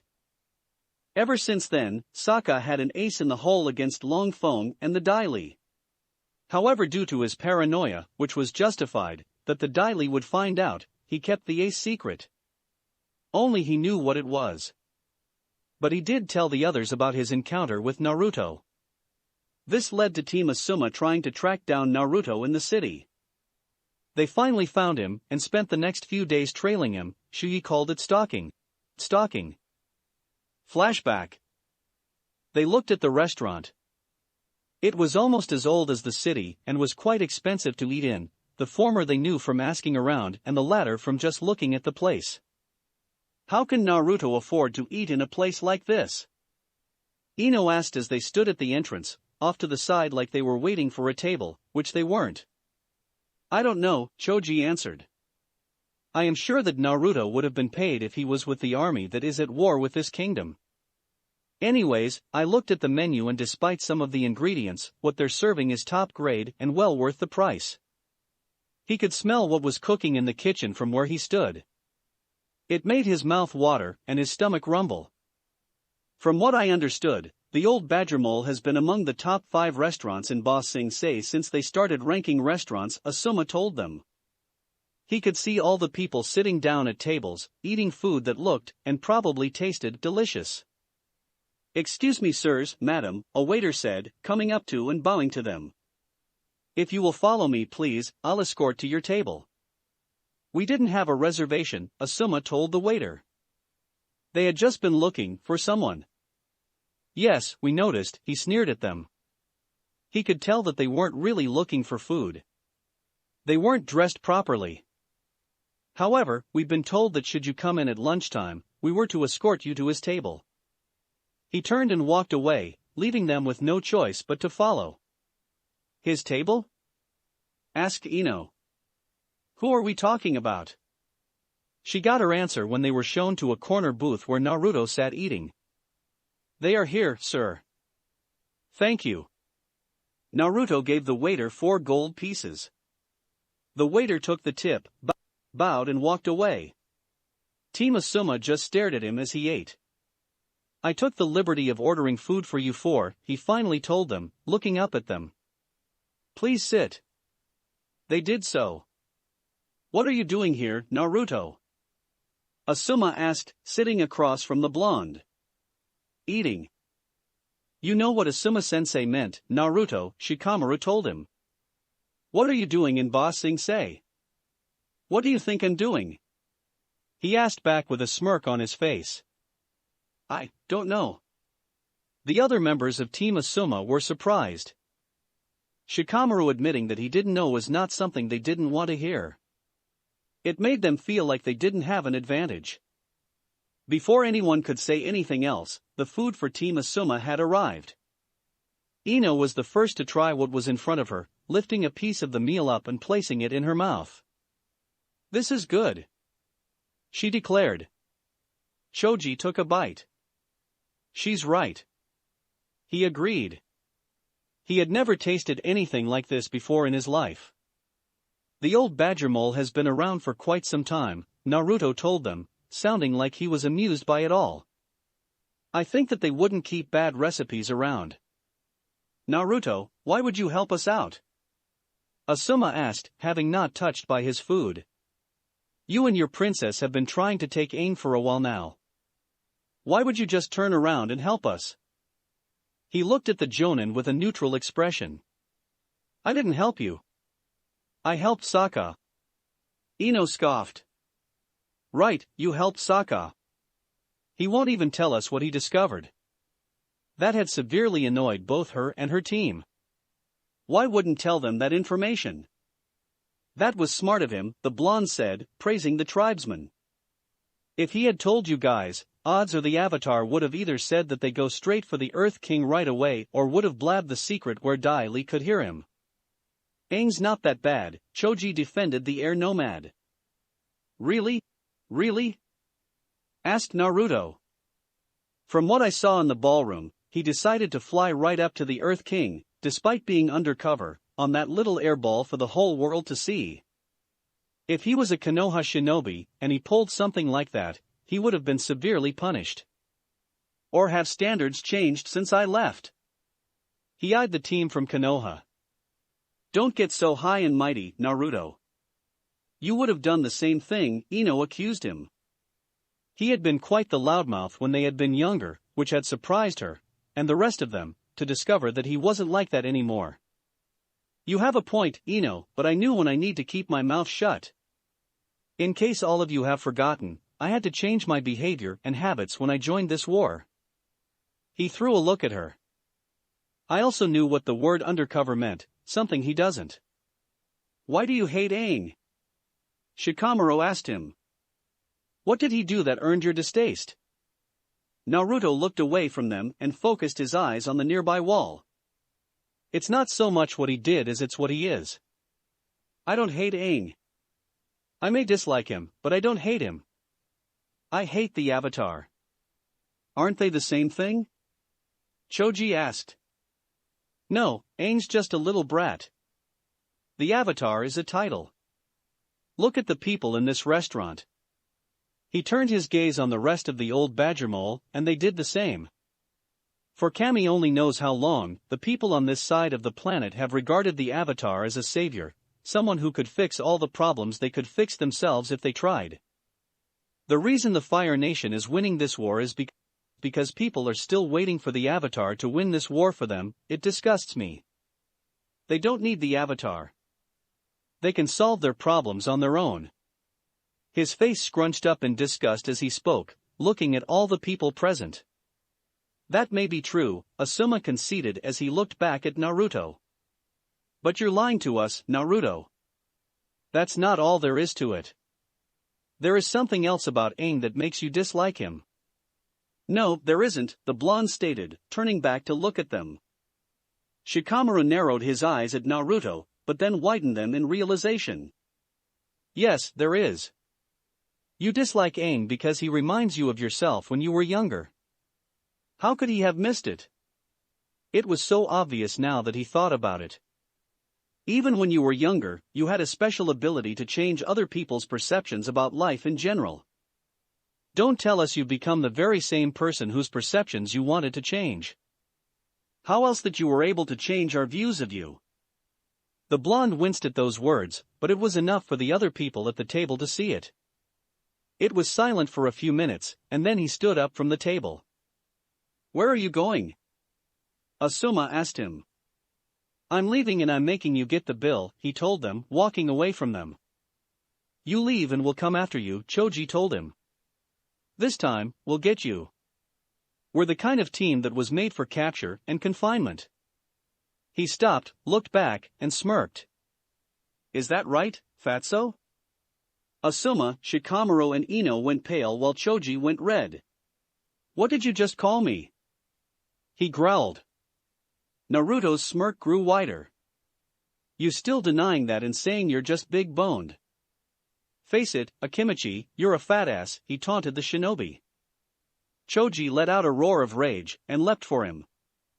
The blonde just stepped to the side, and let him crash into another table. This went for a few more minutes as Naruto caused Choji to destroy more of the restaurant while the rest of Team Asuma tried to calm him down. When that finally happened, they were surrounded by the staff of the old badger mole and Naruto was nowhere to be seen. End flashback. To help repay for the damages, Team Asuma had to work as dishwashers in the kitchen for 3 days.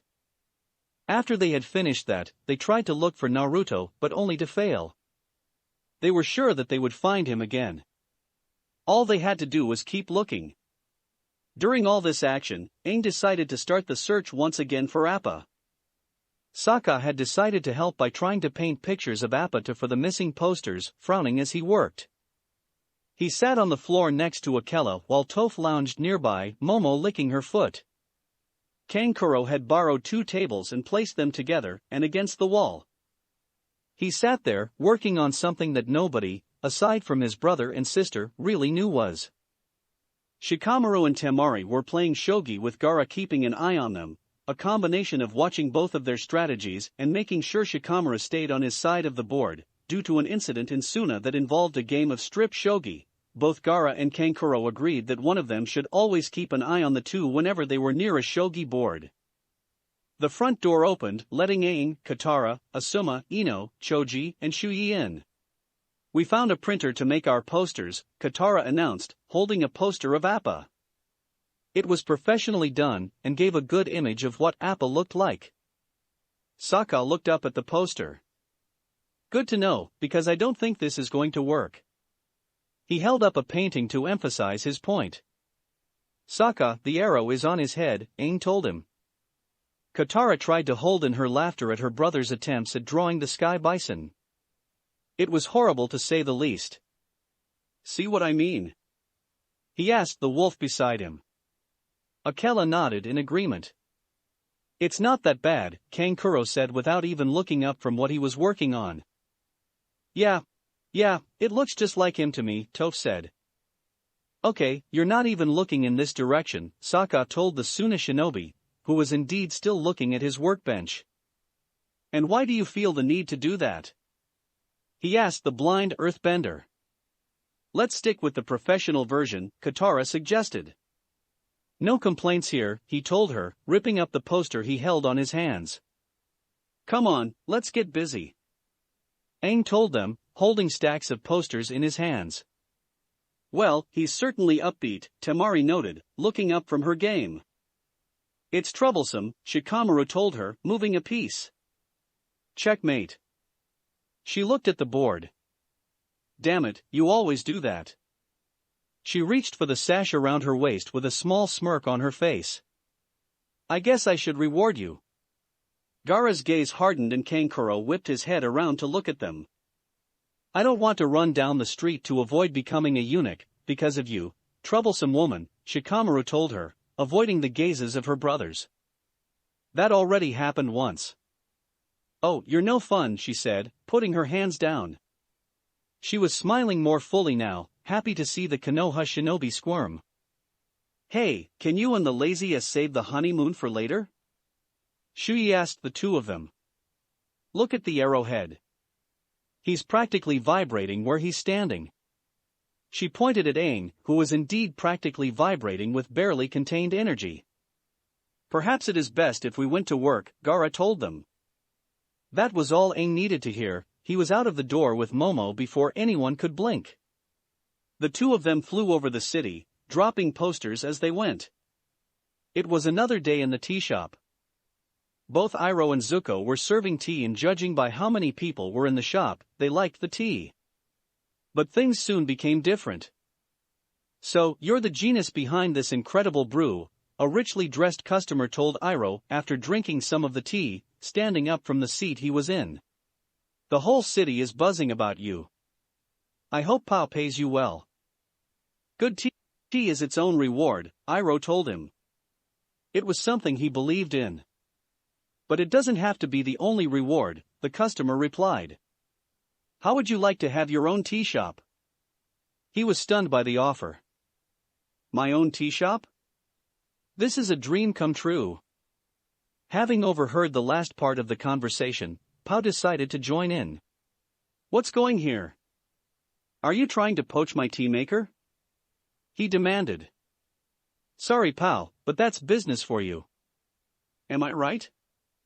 The customer asked, laughing a little. Mushy, if you stay, I'll make you assistant manager, Pao told Iroh. Wait, senior assistant manager. I'll provide you with a new apartment in the upper ring. The tea shop is yours to do whatever you want, complete creative freedom, the customer told him. I even get to name the shop? Iroh asked. Creative freedom was not something he was expecting. He would have thought the man would insist on a particular name for the shop. Of course. Senior executive assistant? Tried Pao. Iroh simply handed him the teapot in his hands and bowed to the customer. Pao groaned and walked away. Did you hear, nephew? Iroh asked to a passing Zuko. This man wants to give us our own tea shop in the upper ring of the city. That's right, young man, the customer agreed. Your life is about to change for the better. I'll try to contain my joy, Zuko told him with heavy sarcasm. He slammed the tray of tea he held onto a table and went outside the tea shop, leaning against the wall. What in the name of Agni are we doing? They had been in Ba Sing Se long enough for his hair to grow slightly shaggy, and yet, all they've done was serve tea. Is this my destiny now? Was he to serve tea to people until he died? That was when he saw something floating down through the air. He grabbed it to see that it was a poster of the Avatar's bison. He quickly looked up but saw nothing. He climbed to the roof of a nearby building to get a better look but saw no one.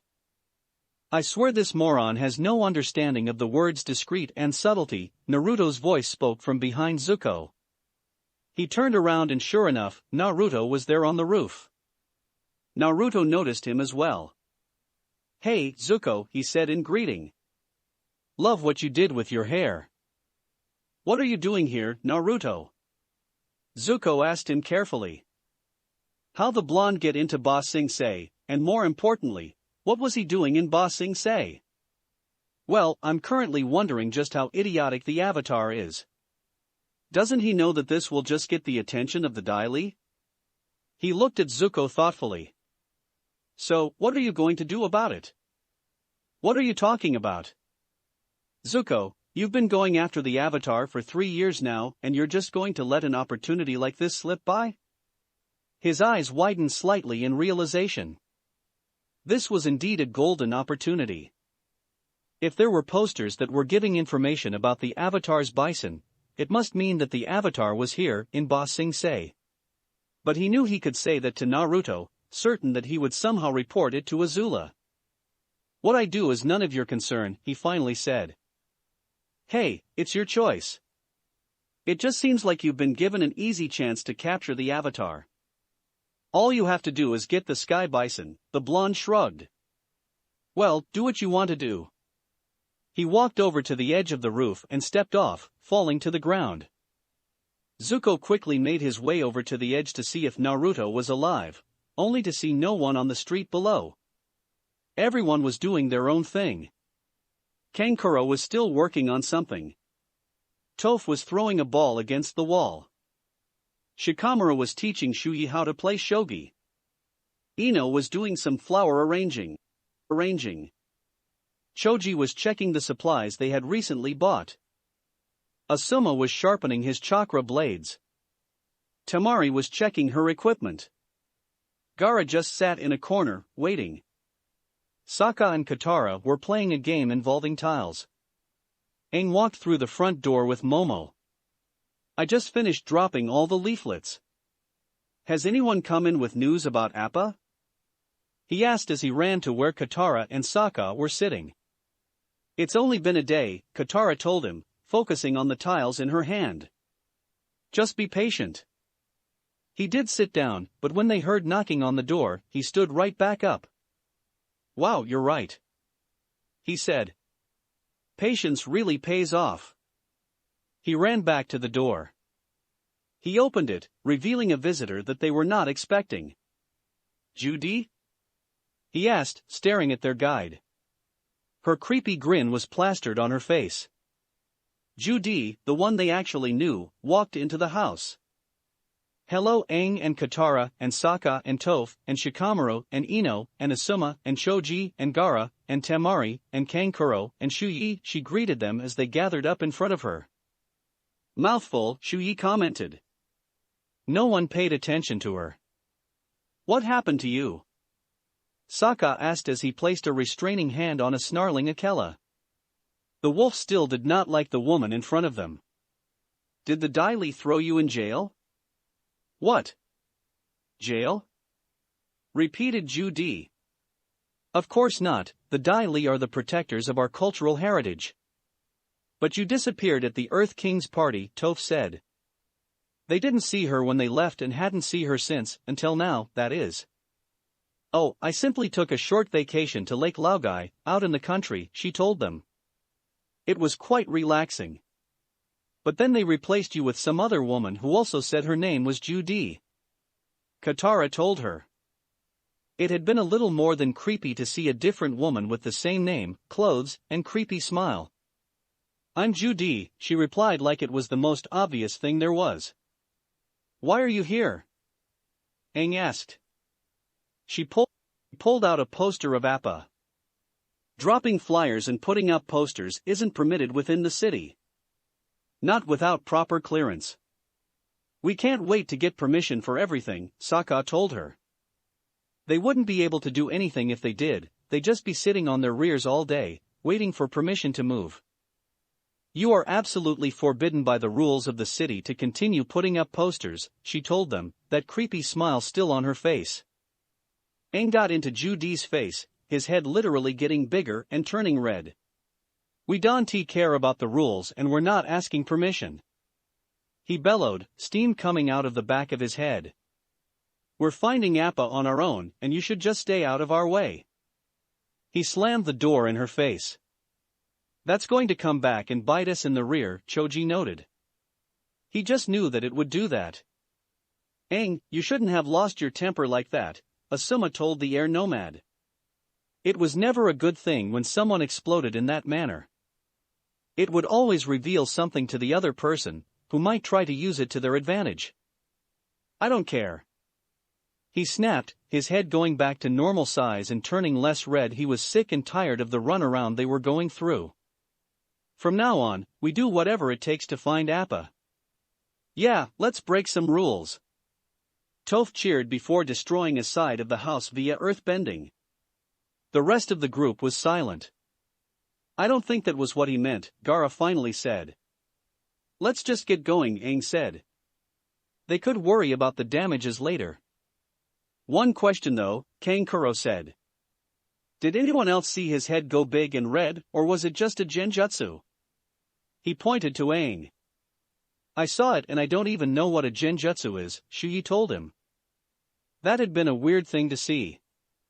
We can save it for later, Katara told them. Let's go.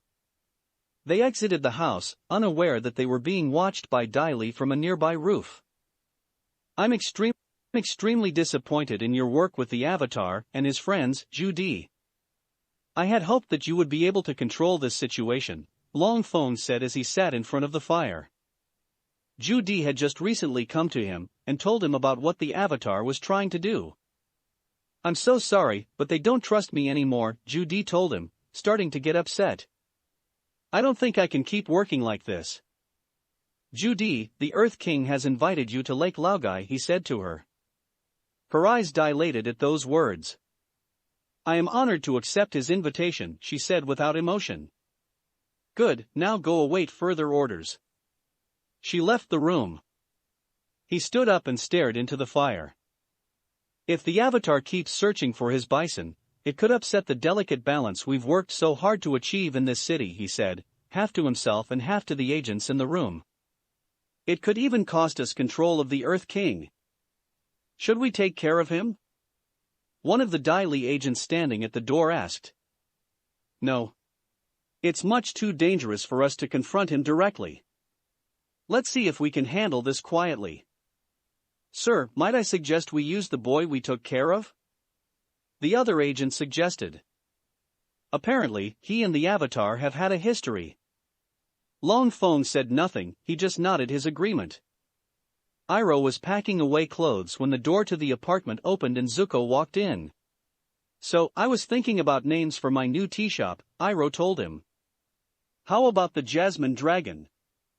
It's dramatic, poetic, has a nice ring to it. Zuko didn't comment, he simply showed his uncle the poster. The Avatar is hearing Ba Sing say, and he's lost his bison, he stated. The silent meaning behind those words filled the air. Iroh took the poster and looked at it. We have a chance for a new life here, he told his nephew, who walked away once the poster was out of his hands. If you start stirring up trouble, we could lose all the good things that are happening for us. Zuko was staring out the window when he heard those words. Good things that are happening for you. He snapped at Iroh, turning back to face him. Had you ever thought that I want more from life than a nice apartment and a job serving tea? There is nothing wrong with a life of peace and prosperity, his uncle replied. I suggest you think about what it is that you want from your life and why. I want my destiny, he said, walking away. What that means is up to you. Iroh then had another idea for the tea shop. The tea weevil. No, that's stupid. They put up posters of Appa along the walls. We'll split up to cover more area, Sokka decided. Toph, you should come with me. He told the blind earthbender. Why? She demanded. Because you think I can't posters on my own? She yanked the paintbrush out of Sokka's hand, swiped a streak of glue on the wall, and slammed a poster onto the glue. However, she put the poster up backwards.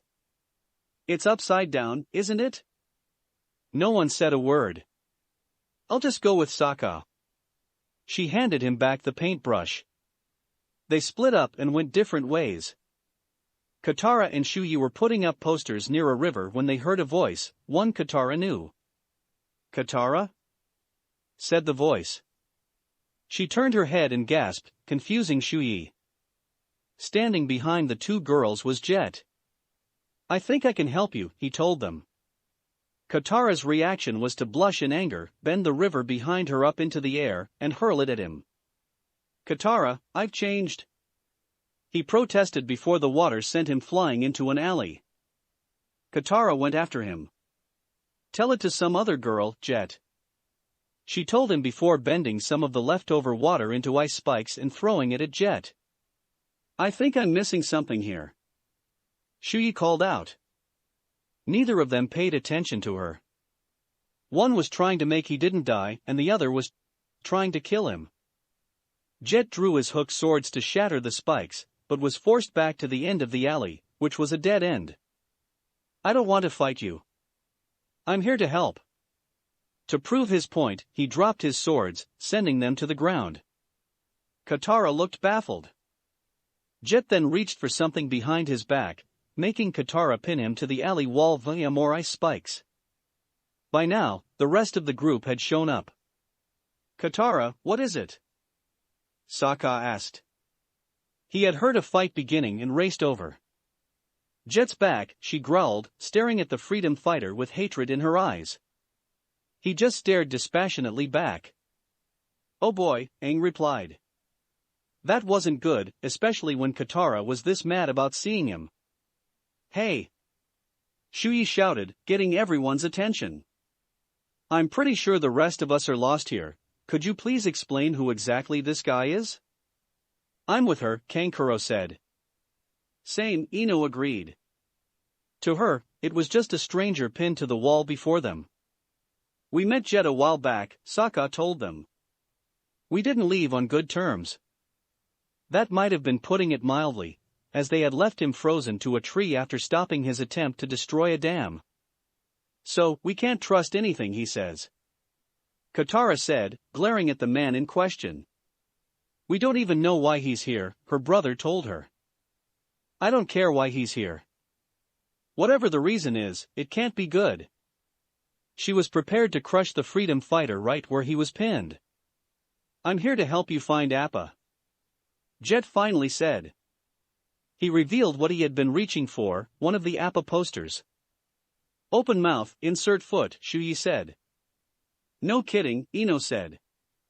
Shut up, you two, Katara told them, throwing a glare at the two of them. She didn't need that at the moment. Katara, we have to give him a chance, Aang said. This just might be the break they needed. I swear I've changed. Jet told them. I was a troubled person, and I let my anger get out of control. But I don't even have the gang now. I've put all that behind me. You're lying.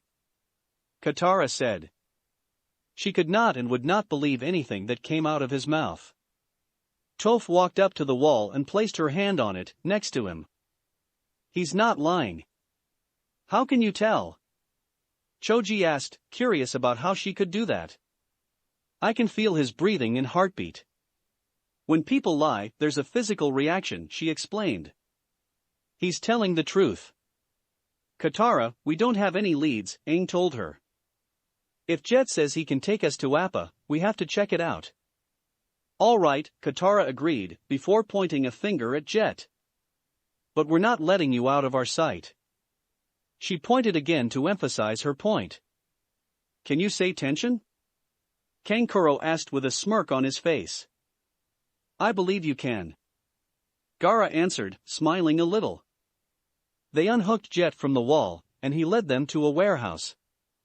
This is the place I heard about. He told them as they entered the building. They looked around, but the place was empty. If this is a trap. Katara warned him, her hand going for her pouch. I told you, I work nearby. He replied, stopping her. Two guys were talking about some giant furry creature they had. I figured it must be Appa. He was here. Toph called out. She was holding a clump of white fur. They all gather around her. She gave the clump to Aang, who felt it. We missed him. He could tell just by how the fur felt in his hand. We're going to call in Team Kurenai, Asuma stated. They're the tracking team. But it might be too late, Ino pointed out to her sensei. The trail could already be stale. They took that big thing yesterday, an old man with a broom said as he walked past them. Shipped him out to some island. About time. I've been cleaning up fur and various, leavings all day. What island? Where's Appa? Aang demanded, rushing over to the old man. Foreman said some rich royal type on whale tail brought him up. Guess for a zoo or such. Though, could be the meat be good. We've got to get to Whale Tail Island. The air nomad declared. Where's Whale Tail Island? Both Sokka and Asuma checked their maps. Asuma's map also had the current locations of the other teams. Far, very far, Sokka said, lowering his map. Neither Team Kurenai or Team Guy are close to it, Asuma said. From what he could tell, they were either in the eastern part or the northwest part of the Earth Kingdom. Here it is. Sokka pointed to Whale Tail Island on his map, laying it on the floor. It's near the South Pole, almost all the way home. Aang, it'll take us weeks just to get to the tip of the Earth Kingdom, Katara told the air nomad. And then we'll need to find a boat to get to the island. I don't care. We have a chance to find Appa. We have to try. Must be nice to visit an island, the old man said aloud. I haven't had a vacation in years. Don't you have some more hair to clean up? Katara asked him, irritated that he was interrupting them. There's no need to be rude, Choji told her. She ignored him. Shuffle on, I get ya, the old man replied as he kept walking. No more need for old Sweepy. You're right, Aang, Katara said to the airbender. Right now our first concern has to be finding Appa. We can come back when we have him.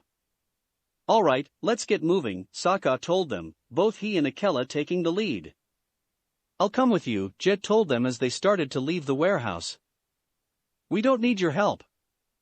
Katara vehemently replied. Why won't you trust me? He asked before following the rest of the group, leaving Katara, Toph and Shuyi alone in the warehouse. Gee, I wonder. Like she was ever going to forget what had happened the first time they had met. Was this guy your boyfriend or something? Toph asked her. What, no. She protested. Why would she even think that? I can tell you're lying. The earthbender said in a sing-song voice. Even I can see that, Shuyi said, a big smirk forming on her face. You know what this means, princess? We're going to have to fish for details later. Katara just walked out of the warehouse. They made their way down the street, not really paying attention to the few people who were passing them. We can take the train to the wall, but then we'll have to walk, Sokka said. Don't worry. On the way back, we'll be flying. Aang told him. We still have to figure out a way to get the three of us out without Long Feng finding out, Temari said, gesturing to herself and her brothers. We'll worry about that when we get there, he replied. He was simply happy to be a trail that would lead them to Appa. We're finally leaving Ba Sing Se, worst city ever, declared Toph. However, things did not go as they had planned. Jet! Cried Smellerby as she and Longshot came out of a nearby side street. That single word made everyone stop in their tracks. I thought you said you didn't have your gang anymore. Katara told Jet when she heard Smellerby. I don't, he replied as he turned around, only to be hugged by Smellerby. We were so worried. She said. How did you get away from the Dai Li? The Dai Li?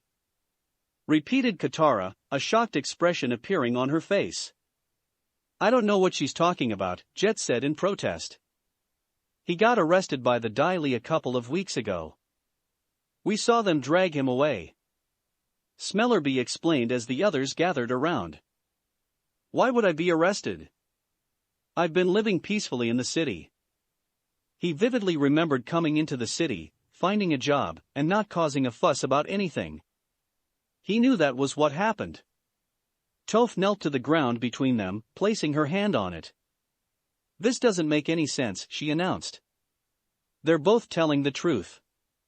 That's impossible. Katara said.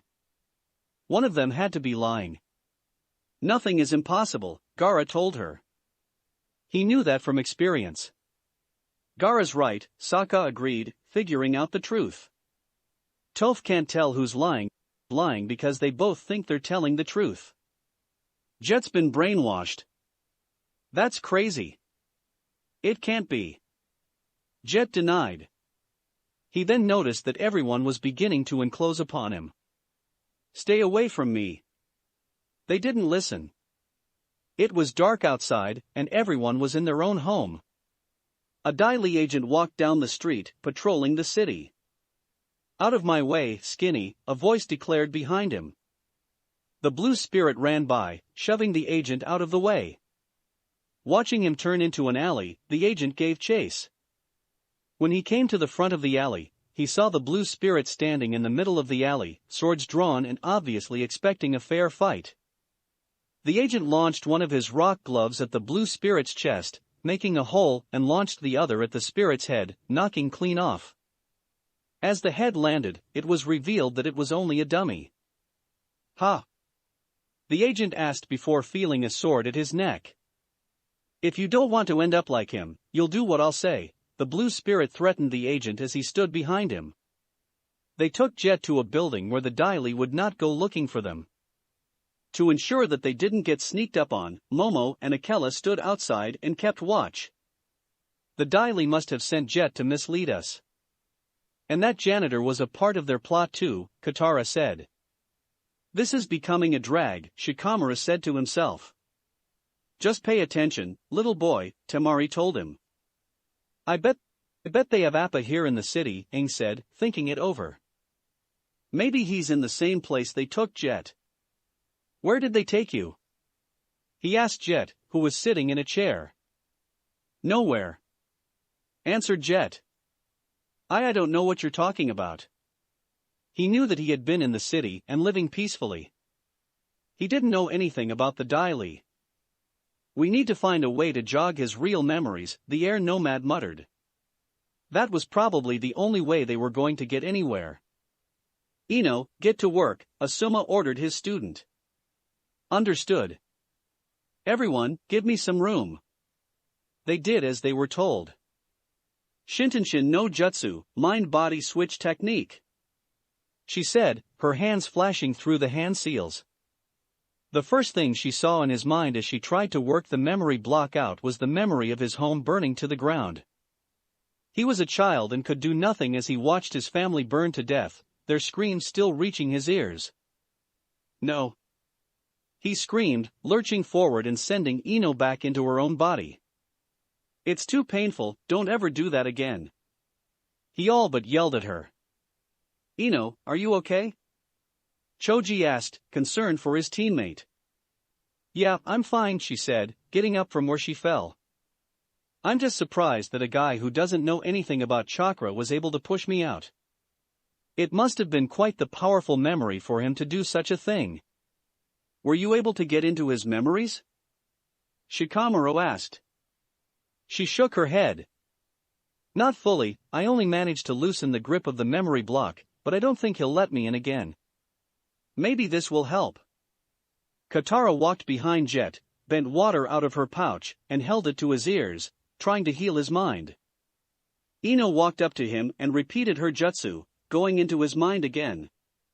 He sat there, looking at the floor. His vision began to get blurry, so he tried to look up. When he did, he saw the floor give way to water and saw a man standing on the water. Before he could get a good look at the man, he disappeared under the water. What he saw next were only flashes. He saw an underground tunnel and a daily agent with a light circling around him. They took me to a headquarters under the water, he said as he opened his eyes. Like a lake. Wait. Sokka said as he remembered the last conversation with Judy. Remember what Judy said? She said she went on vacation to Lake Laogai. That's it. Lake Laogai, said Jet as he stood up. Now we know where to go. Aang said. We should head for the monorail and make our way to the lake, Asuma told them. That was going to be the fastest way to get there. It'll take us some time to get there, Gaara said. We should rest once we get to the lake area, and we begin our search in the morning. It was a sound idea, one they all agreed with. As they made their way to the monorail station, and took it out to the closest station to the lake. They found a nearby inn and went to sleep. They practically had to knock out Aang, because he couldn't go to sleep and kept everyone else up. They had a quick breakfast, and then made their way to the lake. "So, where's this secret headquarters?" Sokka asked. All he saw was a lake. "Under the water, I think," Jet answered, scratching his head. The memory he had now was a bit fuzzy. "So how will we get in?" Shuyi asked. "I'm hoping you're not thinking about having us swim out into the middle of the lake and then dive." "Why? Are you afraid of water?" Tamari asked her. "It's not exactly easy to swim with these." She pointed to her breasts. "There's a tunnel right there near the shore," Toph told them, pointing to the spot. She walked to the shore, whistling as she went. When she reached the edge of the shore, she brought up a slab of rock with earth bending. At the end of the slab was a stone that looked like it was covering something. Toph moved the stone to reveal a hole with a long ladder leading down. Momo flew away, not wanting to go underground. "Akela," Sokka told the wolf, "stay out of sight." Akela nodded in agreement and headed back to the shore. They made their way down the ladder and into the headquarters. Jet led the way. "It's all starting to come back to me," he whispered. His memories were becoming clearer and clearer as they walked through the eerily lit tunnels. They passed by a slightly open door and took a quick look inside. What they saw scared them. "I'm Judy." "Welcome to Ba Sing Se," a Dai Li agent said as he stood in front of several women. "I'm Judy." "Welcome to Ba Sing Se," they repeated with a monotone voice. "We're so lucky to have our walls to create order."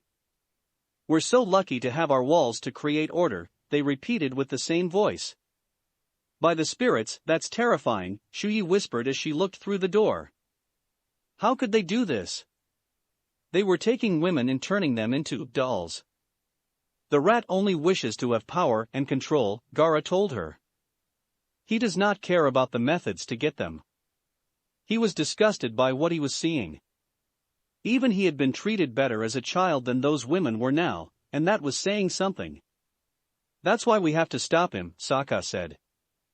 They needed to bring Long Feng down so the Earth King could learn about the war and to prevent anything like this ever happening again. Shuyi was silent for a minute. "Sokka, can you promise me something?" she finally asked. The tribesman turned to face her. It was the first time she used his name. "What?" "Promise me that I won't become a Judy." She looked back to the door and quickly whipped her eyes away. She sounded scared at the idea of becoming something like that. "Don't worry, you won't. I think there might be a cell big enough to hold Appa up ahead," Jet told them. They soon came across the door he mentioned. "I think it's through here." He opened the door. The sky bison was chained to the floor. After finally escaping the sandbenders and having bad experiences, which ranged from hunger to a Fire Nation circus, Appa had made it to Ba Sing Se, only to be captured by Long Feng. The only one who had gotten closest before now was Momo, who found the location where Appa was taken. But that was it. Now, he was in a dark room, lighted by the palest light, and chained to the floor, so that he could not fly. The door to the cell opened and he opened his eyes, hoping that it was Aang. But what he got was a person wearing a blue mask. He stood up into a defensive position and growled at the person. He knew who it was just by his scent. "Expecting someone else?" the blue spirit asked, walking into the room and drawing his swords. They all walked through the door and into the room. It was big, empty, and dark. Despite all that, they couldn't shake the feeling that they weren't alone in the room. Their fear became true when the door behind them closed and the room lit up, revealing Dai Li agents hanging from the ceiling and walls. "Now that's something different," Sokka commented as his boomerang was quickly drawn. Next thing you know, it'll be raining men, Ino said, agreeing with the tribesman. Of which I think you'll love every minute, Temari told her. You have made yourselves enemies of the state, Long Feng announced, standing before them with Dai Li agents standing behind him. Take them into custody, he ordered the Dai Li. They dropped down from the ceiling and encircled the group. Two of the Dai Li acted first by bending their rock gloves at the group, which then turned into fists. Toph shattered the gloves by earth-bending them, which allowed Temari and Kankuro to get in close and take them down. Kankuro knocked the legs from underneath the one he was fighting while Temari used her folded-up fan as a club, knocking two more Dai Li agents unlucky enough to get closer to her. Jet and Shuyi charged two other Dai Li agents, who also launched their rock gloves at them. Jet shattered them with his sword and slid past one of them, using his hooked sword to trip up one of the agents. Shuyi punched the other agent hard in the stomach, sending him flying into the wall. Aang dealt with agents with both air-bending and earth-bending. Sokka and Katara also destroy a pair of rock gloves, but got caught by the second pair. They started to get dragged towards the Dai Li agents who had fired the gloves, but were saved when Toph bent a rock wall between them and the agents. They tried sending a rock line at her, but she bent the earth beneath her upwards into a column. The two agents went after her using columns, along with two other agents running up opposite sides of the walls. They bent columns out of the walls and sent straight at Toph. She took down the first pair easily, jumped over the columns coming from the walls, and took out the other two. However, a rock glove caught from behind, making her fall back to the ground and towards the agent bending the glove. She was saved by Jet, who was using a steel chain to swing past her. The agent fired off a rock shoe after the two, but Longshot destroyed the shoe with an arrow. Two other agents joined the first and bent more rocks at them. Jet leapt over Longshot's back and destroyed the rocks with his hook swords. The agents were about to bend another round of rocks at them, but were grabbed by their legs and thrown at the wall by sand. Toph, Jet and Longshot turned and saw the sand coming out of Gaara's gourd. Gaara wasn't moving himself, but whenever a rock glove, or shoe, was sent at him, the sand would protect him from the attack. He gave them a nod and then went to help Team Asuma. Long Feng just watched all this happen. When he realized that the odds were not going to be in his favor, he left through the door, closing it behind him. Aang saw him leaving. Long Feng is escaping. He yelled out. He went after him with Jet and Shuyi behind him, blowing the door apart with earth-bending. They chased after Long Feng, entering a room that pipes in the walls and water coming out of them. They looked around for Long Feng, only to hear and see the door seal them in. Long Feng dropped down in front of the sealed door. "All right, Avatar, you've caused me enough problems," he said, completely annoyed. "This is your last chance, if you want your bison back. You do have Appa. Tell me where he is." Aang demanded. "Agree to exit the city now, and I'll waive all charges and allow you to leave with your lost pet." He practically ordered the air nomad. "How about you give us the bison, and I don't smash your face in as well as making you unable to have children?" Shuyi threatened, holding up her fists to emphasize her point. "You're in no position to bargain," Jet told Long Feng, readying his hook swords. "Am I not?" he asked with a calm and confident smirk on his face. "You're definitely not," Aang told him, readying his staff. He was outnumbered and outmatched. "Jet, the Earth King has invited you to Lake Laogai." Jet went still as his eyes dilated. "I am honored to accept his invitation," he intoned with an emotionless voice. He turned on the others. They dodged his swings, but were still surprised. "What's the matter with you, Jet?" Shuyi demanded. Jet's only reply was to charge them. Appa growled at the blue spirit, stomping his front feet to warn him off. "You're mine now," the blue spirit said. Hearing the door behind him open, he turned and readied his swords for a fight. But who he saw next was not someone he was expecting. "Uncle?" Iroh stood at the door, closing it behind him. "So, the blue spirit," he said. I wonder who could be behind that mask. The blue spirit sighed, lowered his swords and took off his mask, revealing Zuko's face. What are you doing here? I was just about to ask you the same thing, his uncle replied. What do you plan to do now that you found the Avatar's bison? Keep it locked in our new apartment? Should I go put on a pot of tea for him? Uncle's using sarcasm. He's never done that. Zuko thought. But while surprising, that wasn't important. He turned his attention back to the bison. First I have to get it out of here. And then what? Iroh shouted. You never think these things through.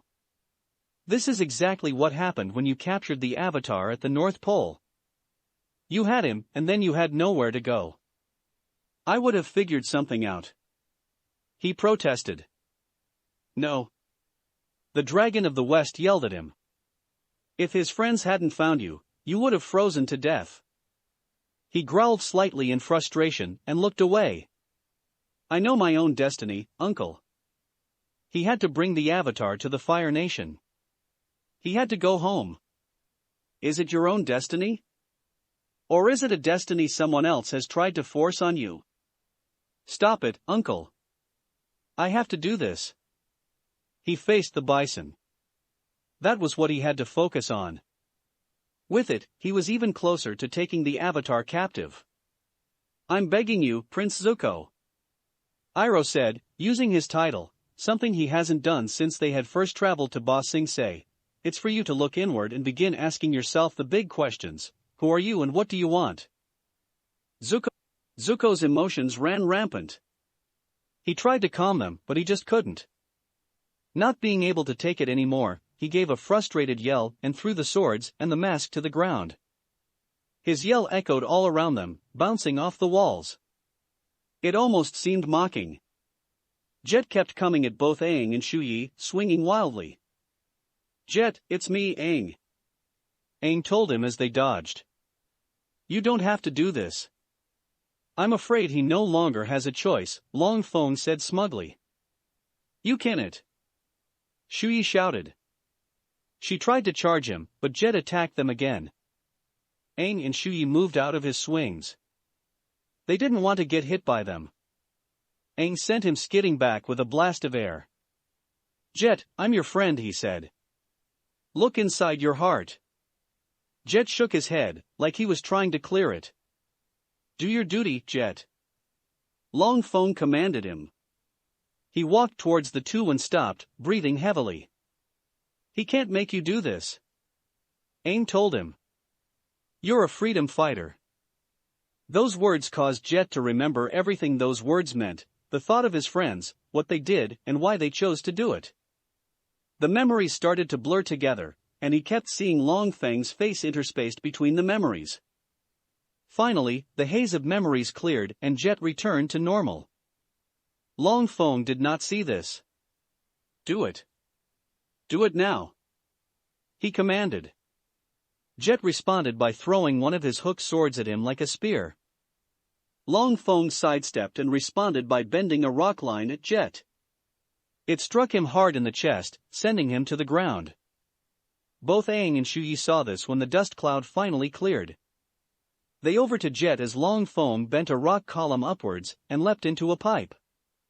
Foolish boy, he said. You've chosen your own demise. Don't run away, you coward. Shu Yi shouted, going after him. But the column had dropped back into the ground and Long Feng had disappeared into the pipe. I'm sorry, Aang, Jet croaked out as both Aang and Shu Yi knelt beside him. They could tell just how he was breathing that he was in pain. Don't be, Aang told him. It wasn't your fault, Shu Yi agreed. The door to the room opened, letting the rest of the group in. They were all shocked to see Jet lying on the floor. They rushed over to him, gathering around his body. Katara bent the water out of her pouch and covered her hands with it. She placed them over Jet's chest. This isn't good, she declared after a few minutes. She knew that the injuries were extensive. Ino knelt and did her own diagnostic, her hands glowing with green chakra. She's right, she finally said, letting her chakra dissipate. Not even Lady Tsunade or Sakura could save him, there's too much damage. I'm sorry, she told Smellerby and Longshot. Don't be, Smellerby replied. You guys go and find Appa. We'll take care of Jet. We're not going to leave you, Katara told them. There's no time. Just go. We'll take care of him. He's our leader, Longshot replied, speaking for the first time, surprising everyone. Don't worry, Katara, Jet said to her. I'll be fine. He gave a small smile. She closed her eyes, stopping herself from seeing her, and stood up from where she knelt. Ino did the same thing. They walk away from him and his freedom fighters. He's lying. Toph whispered to Sokka. He didn't say anything in response. They walked away through another door, not looking back to see Smellerby crying or Longshot standing guard with an arrow ready. They finally found the cell that held Appa. They opened it only to find an empty room. Appa's gone, Aang said.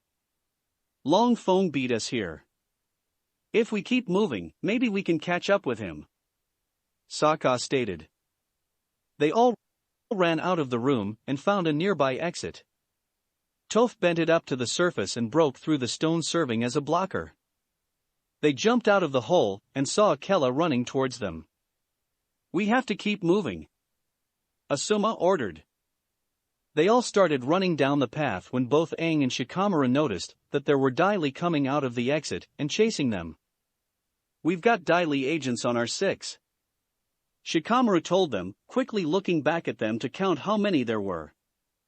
You think we can outrun them? Shuyi asked. She had also looked back to see how many were behind them. I don't think it's going to matter. Choji answered. In front of them stood a line of Dai Li along with Long Feng. There were also Dai Li along the cliff on their right. The agents in front of them bent a large wall to rise so that they were blocked. They hung to the wall, while Long Feng stood on top of it. When they stopped, the Dai Li behind them did the same thing. They had been blocked in, except for the shinobi, who could walk on the water. Spirits take it. Sokka swore aloud as he looked around, seeing all the agents and Long Feng. Do we have any options? Momo flew down onto Aang's shoulder, making noises at them. What is it, Momo? Aang asked. Momo took off from his shoulder and flew into the sun. Akela raised his nose up and sniffed the wind. His lips curled back into a wolfish grin. He threw his head and howled to the sky.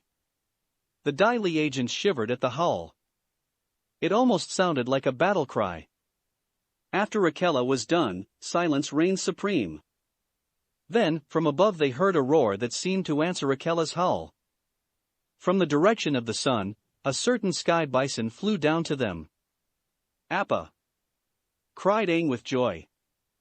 Appa smashed through both walls, sending Dai Li everywhere. Aang and Toph took care of the ones on the wall by bending the area of the cliff they were on to jut out, sending them flying into the drink. After Appa had smashed through both walls, he turned around and landed on the ground. As Long Feng stood back up, he saw that the Dai Li had gotten away. He then turned around and came face to face with a very, very, very pissed-off sky bison. I can handle you by myself, he declared. He charged at Appa, bending the earth to form a ramp beneath him. He threw a kick at the sky bison, but all Appa had to do to stop him was bite down on his leg. He tossed Long Feng out into the water, making him skip like a stone before finally sinking into the water. Appa stood there for a few seconds and then spat out Long Feng's shoe. Then he turned his head towards the group, causing them, except for the Sand siblings and Shuyi, who had never met him, to run forward and circle around him. He sat down and let them get close. Sokka hugged his arm while Akela and Momo jumped onto his head. Aang leapt onto his forehead, trying to hug him for all he's worth. I missed you, buddy, he said, tears of joy flowing freely down his face. Appa closed his eyes in contentment. So that's a sky bison, Shuyi said as she looked at Appa. Truly, an impressive creature, Gaara commented. There were a very few creatures he had seen in his life who could match the one in front of him. Sokka lifted his head from Appa's leg, seeing that they hadn't moved from where they stood. Come on guys, get over and meet Appa, he told them. They walked over and placed a hand on Appa. When he didn't growl at them, things went more smoothly. A few minutes later, Appa was flying over the water with passengers on board. Katara looked down at the water, remembering Jet. She felt a hand on her shoulder and turned around to see Aang, Toph and Sokka. The four of them on Appa's head gave a group hug while the others stayed on Appa's back. Appa himself just lowed in contentment, Akela woofed in agreement. They climbed out of the hole that served as an entrance. You did the right thing, nephew, Iroh told him. Zuko didn't reply, he just took out the mask of the blue spirit and looked at it. Leave it behind, Iroh told him. He walked to the edge and tossed the mask into the water. After he watched sink into the water, he and Iroh left. Naruto stood on the cliff, watching as the sky bison flew away. Hook, line, and sinker, he said with a smirk. That's it for this reading. Hit like and subscribe for a free ticket pass going to the different worlds of anime fanfictions. Looking forward to having you on board again.